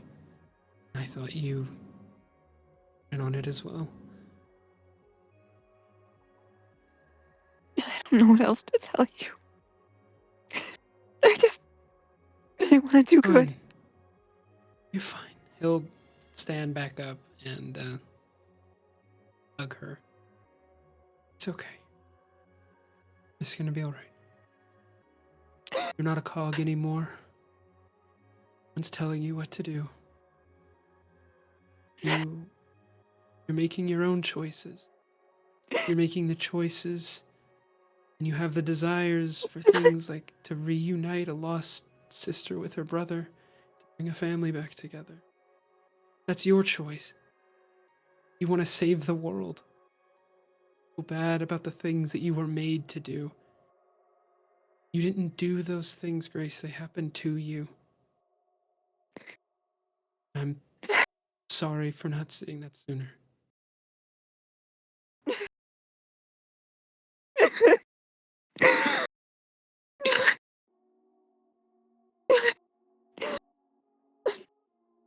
You're Thank not a you so machine. much. Not anymore. He'll hug her and then let her. So glad you're nothing like him. When I first met you, all I could think about was Eden. That stupid bastard. But you're nothing like him. You're good too. You're one of the best people I've ever met. And your heart is... all you ever wanted to do was the right thing. And I looked at you in the face and... knowing about what I did. And I'm so sorry for that too. I'm so sorry about how I hurt you. And Hudacha. And I'm so sorry about what happened to your sister. I just... thank you. I...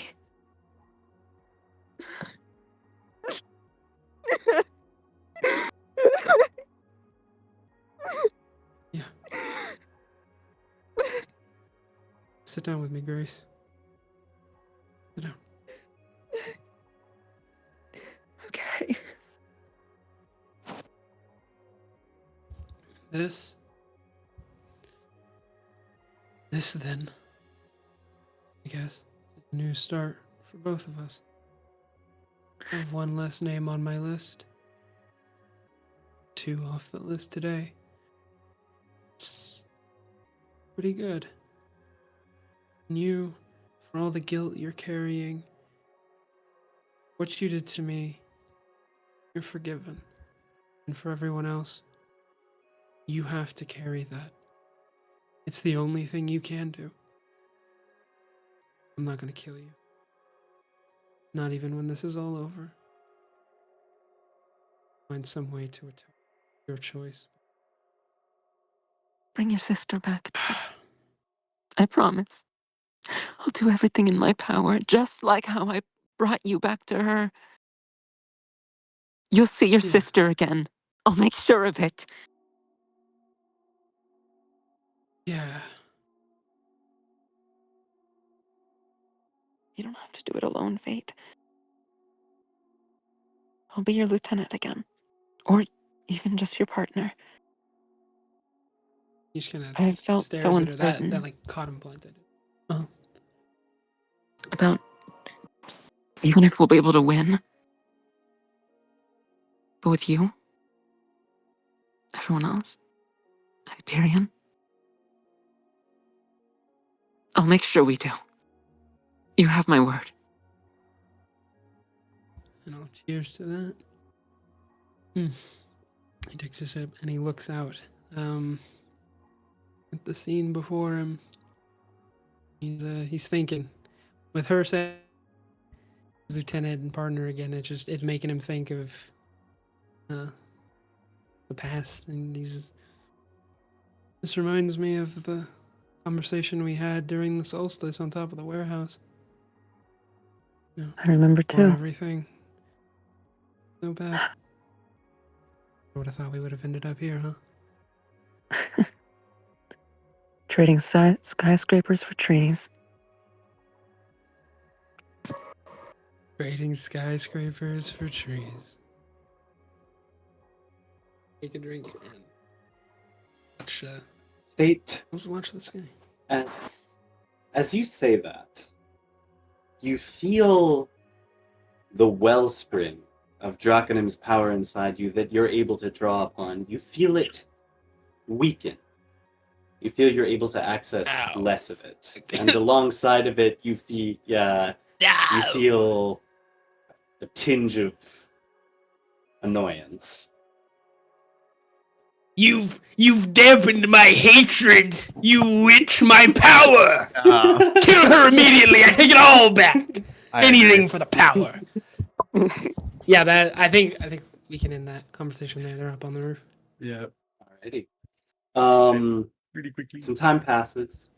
At some point, I would imagine Grace takes her leave.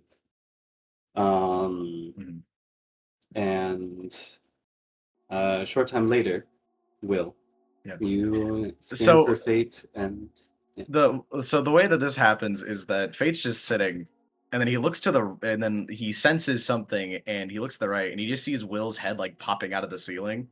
Hey. Huh? Oh.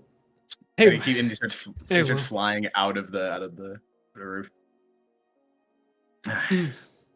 I don't even really have much to talk about. I just wanted to check in on you. It's, a lot has happened.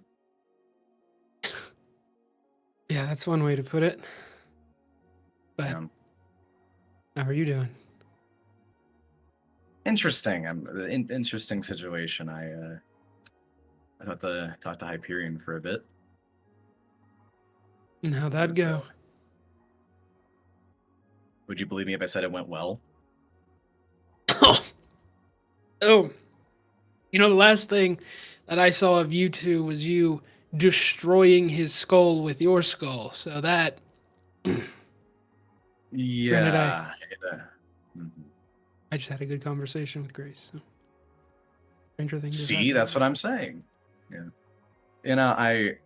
There was a point I made to Hyperion earlier that I think you definitely understand, seeing as, he was also you also had to deal with this at one point, but I think that there's a difference in perspective I'm having now, where I think that the reason why Eden's not going to change is because he uses his pain as an excuse to keep hurting other people. I think, shockingly, Hyperion's not doing that as much.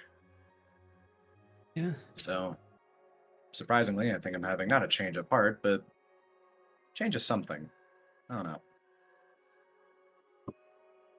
He's still on my list, but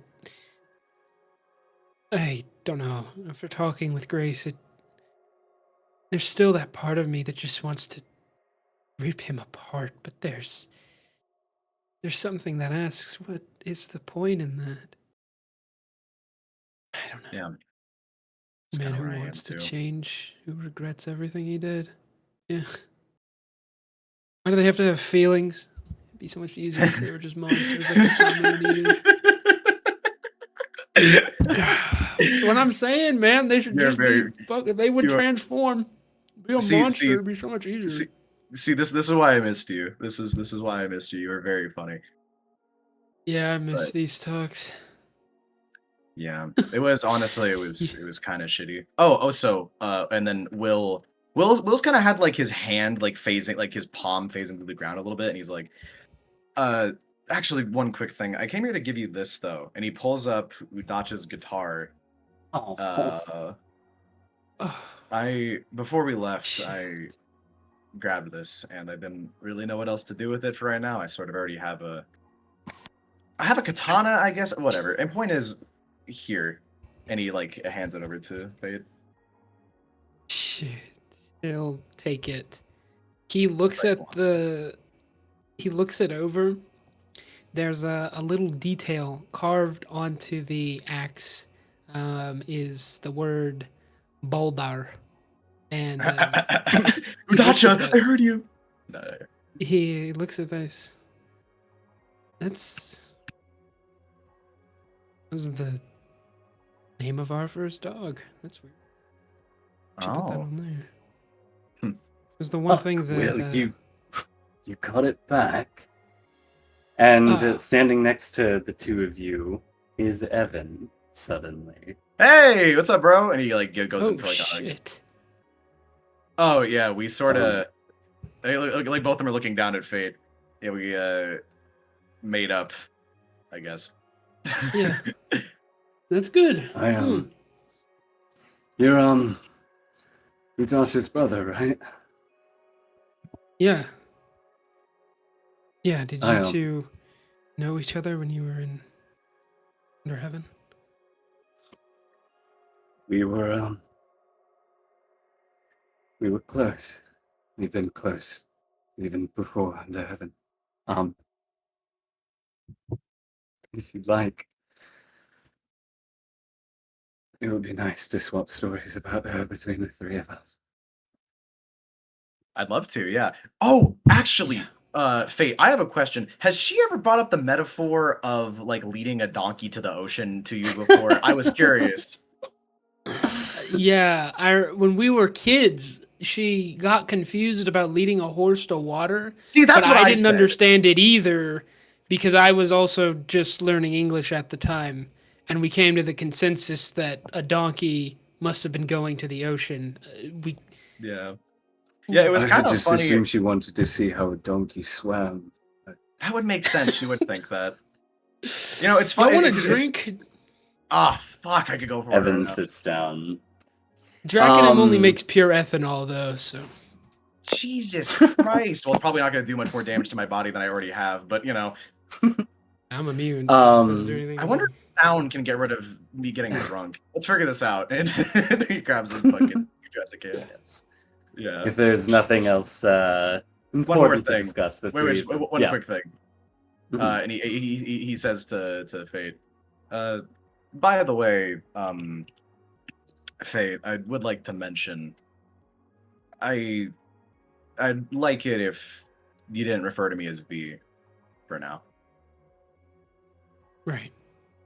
So yeah. The will then. Yeah. Cheers. Will. All right. Cheers, if I can. And we. Yeah. To Dacha. Yeah. Salute. Fucking. Gotcha. All right. And we pull back to see what Mia has been up to currently. Yeah. Mia, you send your shadow, emboldened with Goliath, through the psychic sea, across thousands of miles of land and even more of ocean, going deep, deep underwater to the depths of this world. And you appear in a very fashionable room, with a round table in the center of it made of beautiful mahogany wood, fine carpeted floors, and all the illustrious decor that your mind could think for the leader of CAIN. You apparate inside the room. You see a man sitting at a desk poring over papers in front of him. And you hear, To what do I owe the pleasure, Miss Mia Simmons? I figured I'd stop on by before we came here in person. So eager to meet me, are you? I figured if I could, why not? Tenacious, just as I expected. So, what do you like to say? Well, I'm just inquiring. What's your plan now? My plan? I suppose I've taken an interest in you. Old Cypher doesn't put his faith in just anyone. Ever since I had a conversation with him, I've had my eye on all of you. So I want to meet you. I want to test your mettle. See if you're made of stronger stuff than the rest of the lot. See if you Well- really can put a stop to it. That's the thing. You're the ones trying to stop us. If you want to see if we can, why not just help us? Oh, what a tantalizing idea that would be. He ponders for a moment, genuinely, and says, I suppose that is where my fatal flaw lies. Humans, exorcists, we all are chained by something. I suppose you could say I'm chained to the sunk cost fallacy. I made myself the captain of this ship with my bare hands, and I'm committed to going down with it. Going down with it and you're not even trying to keep it afloat. Do not get me wrong, Miss Simmons. I have kept this ship afloat for 70 years by nothing but my iron will. How I old are you? did my time. I am 110 years old. Oh. Okay. It seems so pointless. Even if you just did nothing, that'd be more than enough. But you're actively trying to go against. You're trying to help the end of the world. I won't argue with you there, Miss Simmons. This endeavor is indeed pointless. But I do not care. I have achieved what I wanted to with my life. I've made myself the head of the most powerful organization in the world. I proved to myself that I could do it. And that is all I desired from this world. Now you're gonna let everyone else burn. I don't much care for everyone else. Never have. Is there like seats around this place? yeah, there's. She's a around the shadow, round but table. she's just gonna take a seat on the opposite end. Yeah. So, what did you hear about what just went down earlier? Hear I anything at heard all? that you made a rather impressive display, at least according to Mrs. Fleck. She's taken a liking to you, it seems. What she told you? She told me, in her own words, that she more or less agrees with Charon's assessment of all of you. But I do not believe anything that I have not seen with my own eyes. Although, 2 out of the lower 4 vouching for you, that is something no one has achieved before. I guess that is a feat to be proud of.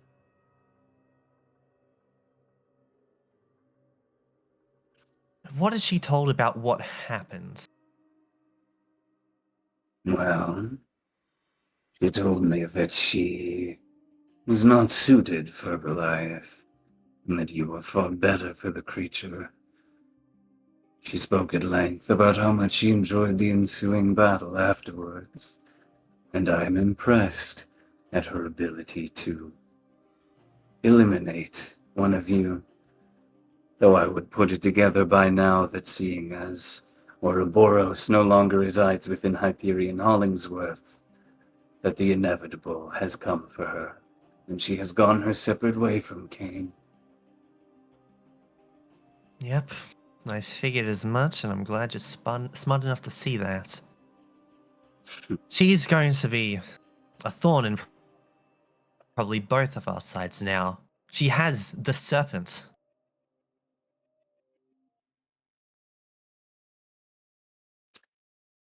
Your point being,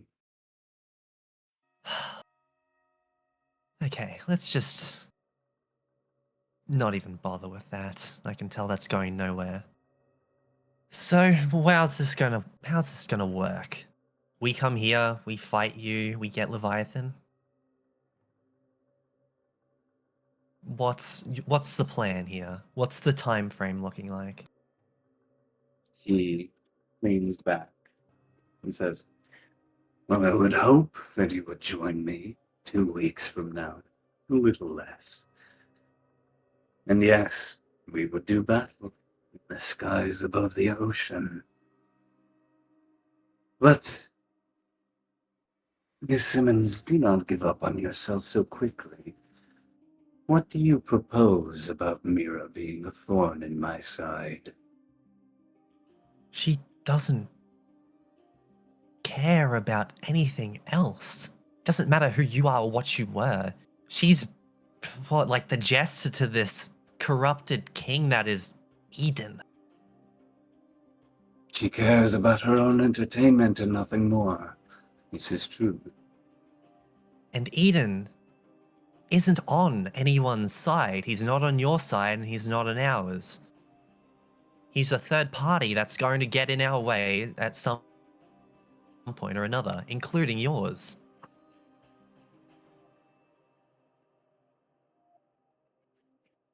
Do you really think he's going to let Please. the end of the world happen?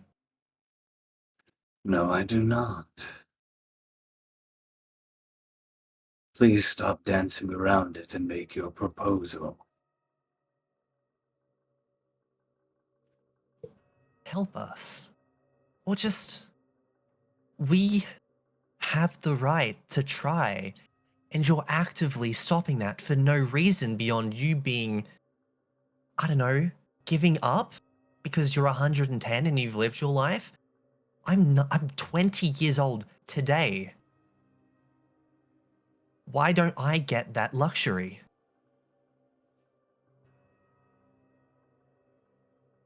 he leans back and thinks. Make a roll for me. Oh. What do you think would be able to convince August Alstrom? Negotiation, that's the only one I've got one in. Oh dear. Very well. Okay. Go ahead.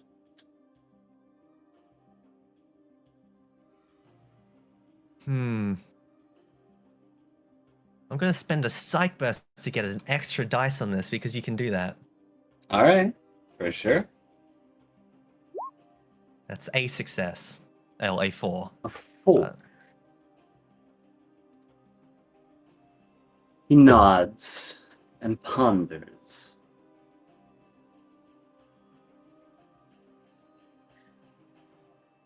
The inevitability of Ouroboros is something that I am attempting to plan around. This is true. And in all honesty, you make a compelling argument, Miss Simmons.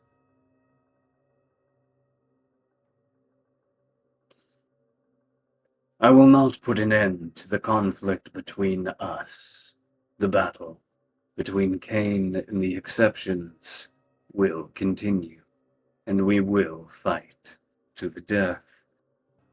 However, should Ouroboros attempt to interfere with that battle, throw a wrench in the destined fate at the end of the world, I may consider offering you my hand. That's good.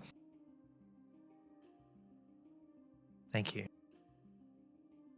Of course. I look forward to meeting face to face, Mia Simmons. As do I.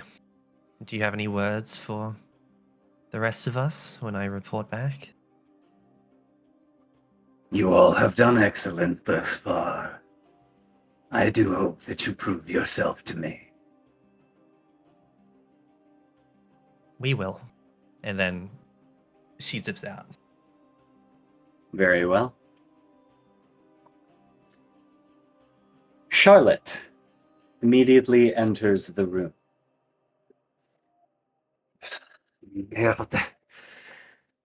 Ostrom, we have to do something about Miss Fleck. She is... And August just looks at her and raises his eyebrows, and Charlotte says, What?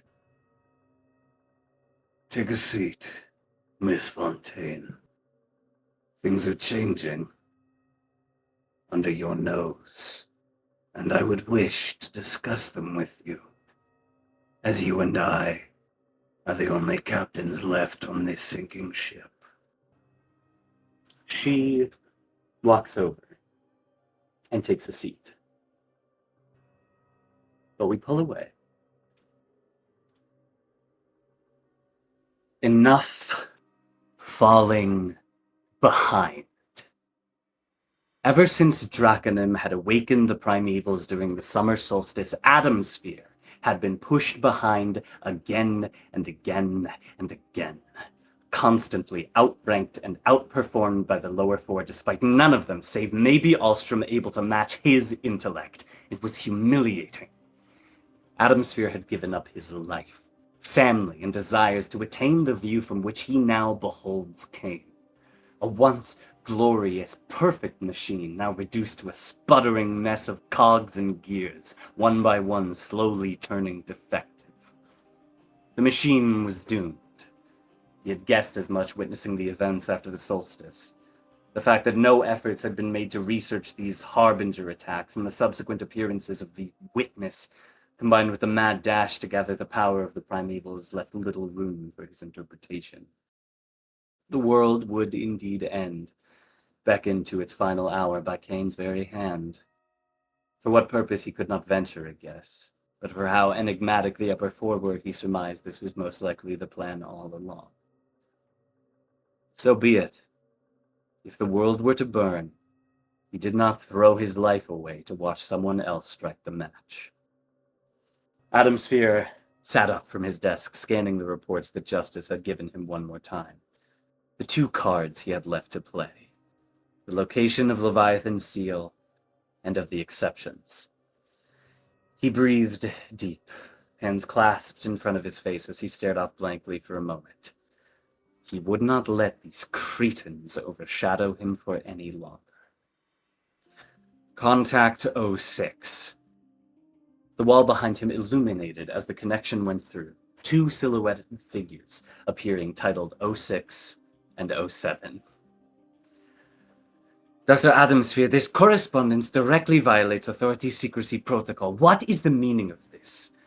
Come now, 07, you and I both know protocol will be null and void before the year is up, if not the month.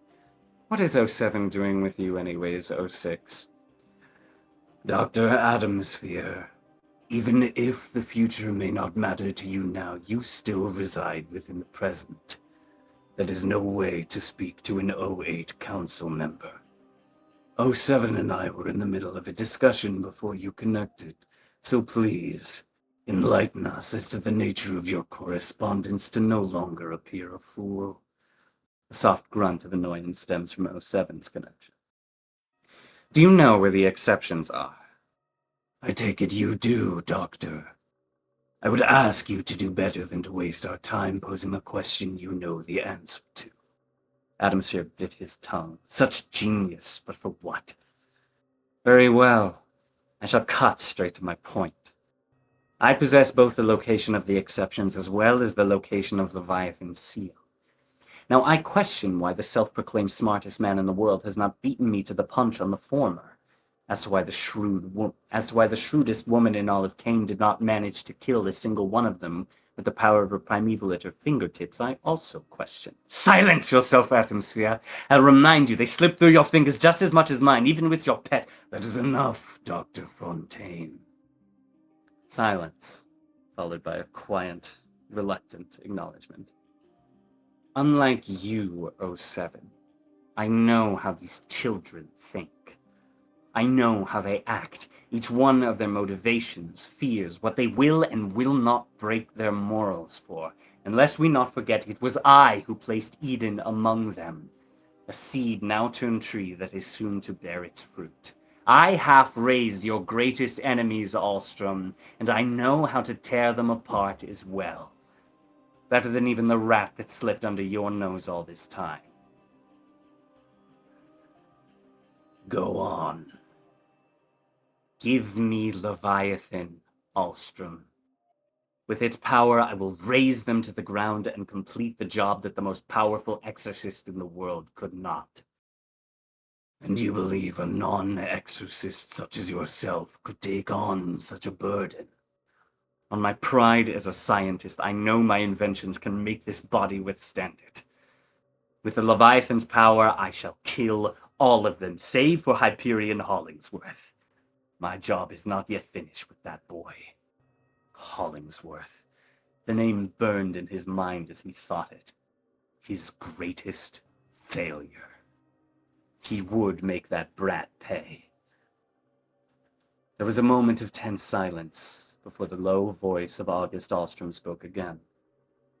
I am intrigued by your proposal, Doctor.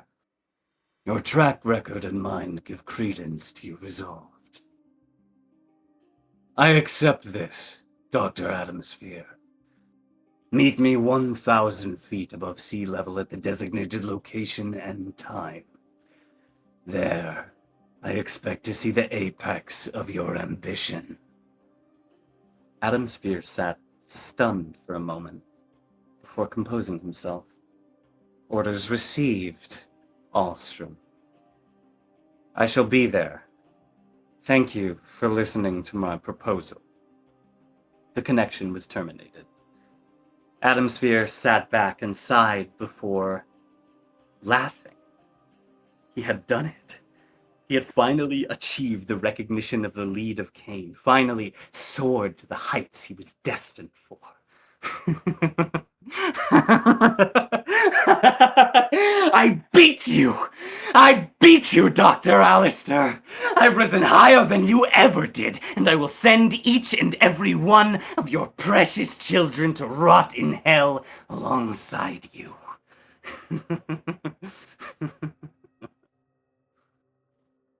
And as Atomsphere prepares for his final gambit, that is where we are going to end tonight's session. Oh, damn. Yay. What a session. That was bloody wonderful, it was. Atomsphere is a generational hater. Holy My shit. goddamn. Yeah, Willow's absolutely. brains It are was spread me, across the road, and Alistair. even still, he's like, I'm better than you. Yes, he's Bro's still mad about the guy that he actually got killed. Like, he's Yeah. still mad. Like, he is dead. He Rent-free, is fully gone. rent-free. living in his head rent free. What do you think of that, Willow? That's right. Yeah, it's like our boys being like, well, what's it like in He's hell? at his grave. Yeah, what's it? What's it like in hell? I reckon if Grace has a camera in her eye, anytime she like glances over Willow's body, Alice is up. Yeah. Adams is like, I got you. I did that. I got But it you. wasn't I even did him, that. it was That's justice. me. It was Me. justice. He didn't even do the job. He just said he sent a guy to do Oh, it. wait, He didn't I do just realized. anything. Wait, are we still doing art today? We have more art to do. We can do I that. have a slide deck. Frankly, sent me a slide deck. All right, let's do it quick. Let's do it. Yeah. Holy. Okay. Whew. For those of you at home, what's your favorite moment from this session? My favorite one is when the homeless guy was in the shed. Oh, that's frankly, great. I need a better link. This is I'm getting access denied. Yeah, I need a For those better of you at link. home, for real this time, 5 likes and I force everyone in the play wrongs to play Warhammer. It's real this time. I promise. No. It's not happening. I need you all to report this video. Get us banned off of YouTube. I can't do this anymore. Yeah. I need Atomsphere to be voiced by boy. Stephen Fu. That's all I can think about. Oh my god. Oh, I you just Say that like we're getting this animated. But does he do? like, Oh yeah, obviously. I want Stephen Fu because Who does Annex he is all I Right. can think about. Oh yes, those. Let's hang on. Mogged into I'm- oblivion, I guess. What? Who else does Oh, he yeah. play? I said, who does he do like 3 times? Oh. Stephen Fu Your mom. play. Oh, he's an EXO, which is the voice I mainly think of. He also does. Oh, let's you have the see. clip. You don't I know see. Wise, but he does that. Who else does he? I'm trying to think of an He's anime. Wise. Oh my he's in. god. The You one, know. No, that's perfect. He's I no love way. this it. this Okay, all this right. isn't Stephen Fu, but in my mind, Atmospheres always sounded like that one guy from Vanitas who's voiced by Jason Douglas. I forget his name. August, I think his name is actually, which is funny. Oh. Frank, is that Yeah. Oh your? my god. Okay. Oh, Right, Frank's so been here's having a the rough go of art. Frank, finals. what the fuck? Yeah, all right. Guys, Before I I move love on to the next slide, calculus. let's calculate this thing. Yup. C. I don't know. Go through them. When in doubt, you always go see. Yes. Yeah. Anywho. All right. Oh yes. I can see that Eden my one. What the? God. That's cool. Yes. Good shit, I Shiro. remember the Really, Shiro posting. really It was good. cool. Yeah, it's The- really good. Oh, that's The With frame this is treasure I disgustingly well summon. detailed. Wait, Yeah. does the frame like go into like a snake's head with eyes at the top? That's so It good. looks does. kinda like it. oh, Yeah. it does. What? That's really well amazing. done. Yeah. Oh, that's cool. That's so Holy Yeah, I, shit. stuff. I like Isamu looking like. That's not That's Isamu. not That's Isamu. That's That's not Isamu. Misos. Who the That's fuck is That's that? Hyperion Misos. with That looks He's so tweaking. much like Isamu. Yeah, Let's get right Isamu there. and his classic Yeah. fucking centipede. Well, suit. yeah, just like Hyperion with his iconic It's like Hyperion sword. sword. Yeah, Yeah. Yeah, the classic The Hyperion. Hyperion sword. No, you're gonna That's an kill event Atmosphere and that get the I Hyperion sword. Oh, Oh, right. Yes. Well This one was a recent post. Good Yeah. show. Oh, shine, Dog. burn bright. Wait, Burn I, bright. I don't remember my title. And bright. Burn out brightest Burn. star. That's what you wrote. Burn out brightest star. Bah. That's the one. Oh! Oh, Tricky yes. Witch. It's so good. Yes. Yeah, The artist read- knows read the Kagurabachi. If you've read Kagurabachi, you recognize the one on the left, and you're a real one. Yes. Yes, Yeah. absolutely. Please make Yeah. with that. Holy. Oh, Also more Kagurabachi. More Kagurabachi posting. They Or pulled Kagurabachi. that pose, and I was like, damn. Yep. Kagurabachi It's peak. posting. We just have Enchanted Uh, Plains. oh, hi, Oh my Fontaine. God. Hi, Fontaine, my favorite freak. Fountain. She looks crazy. She looks insane. Oh yes, the Yeah. filter light thing. Oh my I god, wish yeah. This one was so good. I wish dude. Jess oh was my here. That is one of my favorite holy. drawings of Will ever. He That, looks that so one of fucking Will is cool. so It's so sick. angular. He looks I love It's so it. good. Yeah. Uh, These guys look crazy. Oh, Oh yes, Shren. That's a Welan, Oh a my Welan. God, amazing. It's so Wow, funny to Adam. me. I never once mentioned Welan having a robotic arm, and I saw this art and I was like, "What? Why does he have Just a fits the knight's aura. gauntlet?" It fe- makes so like, I- much sense. It does make sense. It's just very funny that Welan has a functioning robotic arm and has not offered it to, It's or canon. not offered. You know, to me, to Will. Yeah. No, that's Yeah. perfectly on brand for him. Just Yeah, be yeah, like, yeah. I'm just He not didn't some fucking ask. ass. Well, You should I've made it a Gotta point ask, so gotta many pay. times. I am literally never giving Will another arm. Yeah. I made this point so many fucking times. It ruins Yeah. the whole point of it. Sorry, Oh, the yeah. Wachu, Oh the Wachu my Dacha impression of Huelin is Oh. so... Well, my Oh, God. Kit! She looks Kit, so I good. need you! Kitsune, I Yay. Oh, Days man. out. Oh my God. It looks like he's. Oh, Oh Oh, God! she has so much been- stupid no. shit going on. we kind of have to find ways Why to did you use this drop as her well. on like a baboon? Insane slander It's a posting. rabbit, I stink. think. Holy shit. Well, he's based off of a Rabbit. drawing of a bunny with a katana, so I guess it makes sense. Look at Eden. insane, Like, look bro. at him. Oh, Ogged. my lord. Holy shit. Oh, it's cute. Oh my these God. guys. Oh my The God. Miro, who we don't care about. Jake Plush. Perfect. Hi, Mia. Perfect. Hi, Oh, Mira. God. Hi, Mia. Oh god, she's coming out of the screen. Oh god. She's Yeah. coming for you. She's coming for you. She's gonna get She you. had- Oh, nice one. yes! I love this one so much. Oh, I love this one. I love that face that Mira's making on like all the way on the right in Yes, the background. it's She looks perfect. so fucking happy. It's perfect. Android, huh? I love it so I much. told you I was sorry. So, Android, huh? I don't This one too. Yes. Wait, where's the How other about you version of it? how about Where's you the other tell me one? how This you're is, feeling, Grace, huh? Instead of going and crying on Fate's Guys, stop shoulder. arguing and Fuck! go. This We're trying to look at art. this Yeah. this kind of happened this session. It, It did. did. It's It true. did. It did. Yeah. Oh Oh god. my! Remember when Ford's Holy personality? moly. Country's so washed. Oh no. That's so funny. Holy Oh, shit. yes. 90-year-old Jake in the hyperbolic time chamber. If you What can if, imagine. what if Jake was trapped and betrayed What if Jake- What if- in his what- domain? What his if primeval Hyperion domain? found a mysterious rock? What if, yeah, what if they got like possessed of that thing? Ah, yes. Bree and Snake Oh, both drawing their own characters. Probably my favorite drawing I've ever done. I need to draw more like this. Oh This- yeah. Oh yeah. Yes. I love Yeah. this one. yeah, we saw some of the Yeah, I thought it was disintegration funny. today.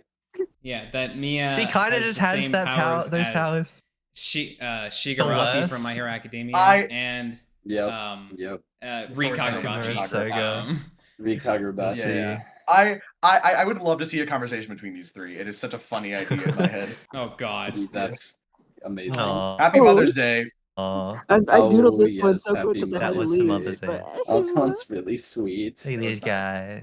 Aw. Oh, That's so this one's good. cute. Oh yes, that's peak. The Toma Life Brain Rot. This is the best oak drawing. Oh It's either my this or the Lord. kid stuff. Wow. Wasn't Mother's Day Uh, last week? Don't worry about it. Yes. It's fine. Oh yeah, that's.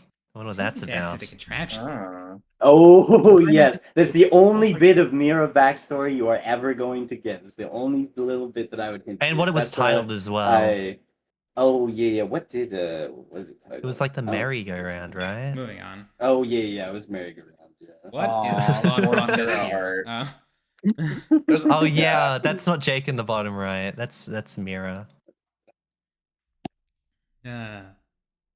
Yeah. Amazing. Oh my god. Kaboom. Head Jake, blown up. That was Jake, if he had his way. from seeing one of the arts earlier. Well, no, that's his reaction to Mia. Mia. Yeah, for one of the earlier Yeah. arts. Oh. Yeah. Oh. Okay. Well, no, Snake that's tree. Beautiful. It's a different one that he was doing this to. She's having a little seat. Okay. Oh, I did Dacha. Oh yeah, that one. Yeah. What Hyperion These saw in guys, the bar oh, today? Dacha. This one on the right. The last thing Hyperion sees. Uh,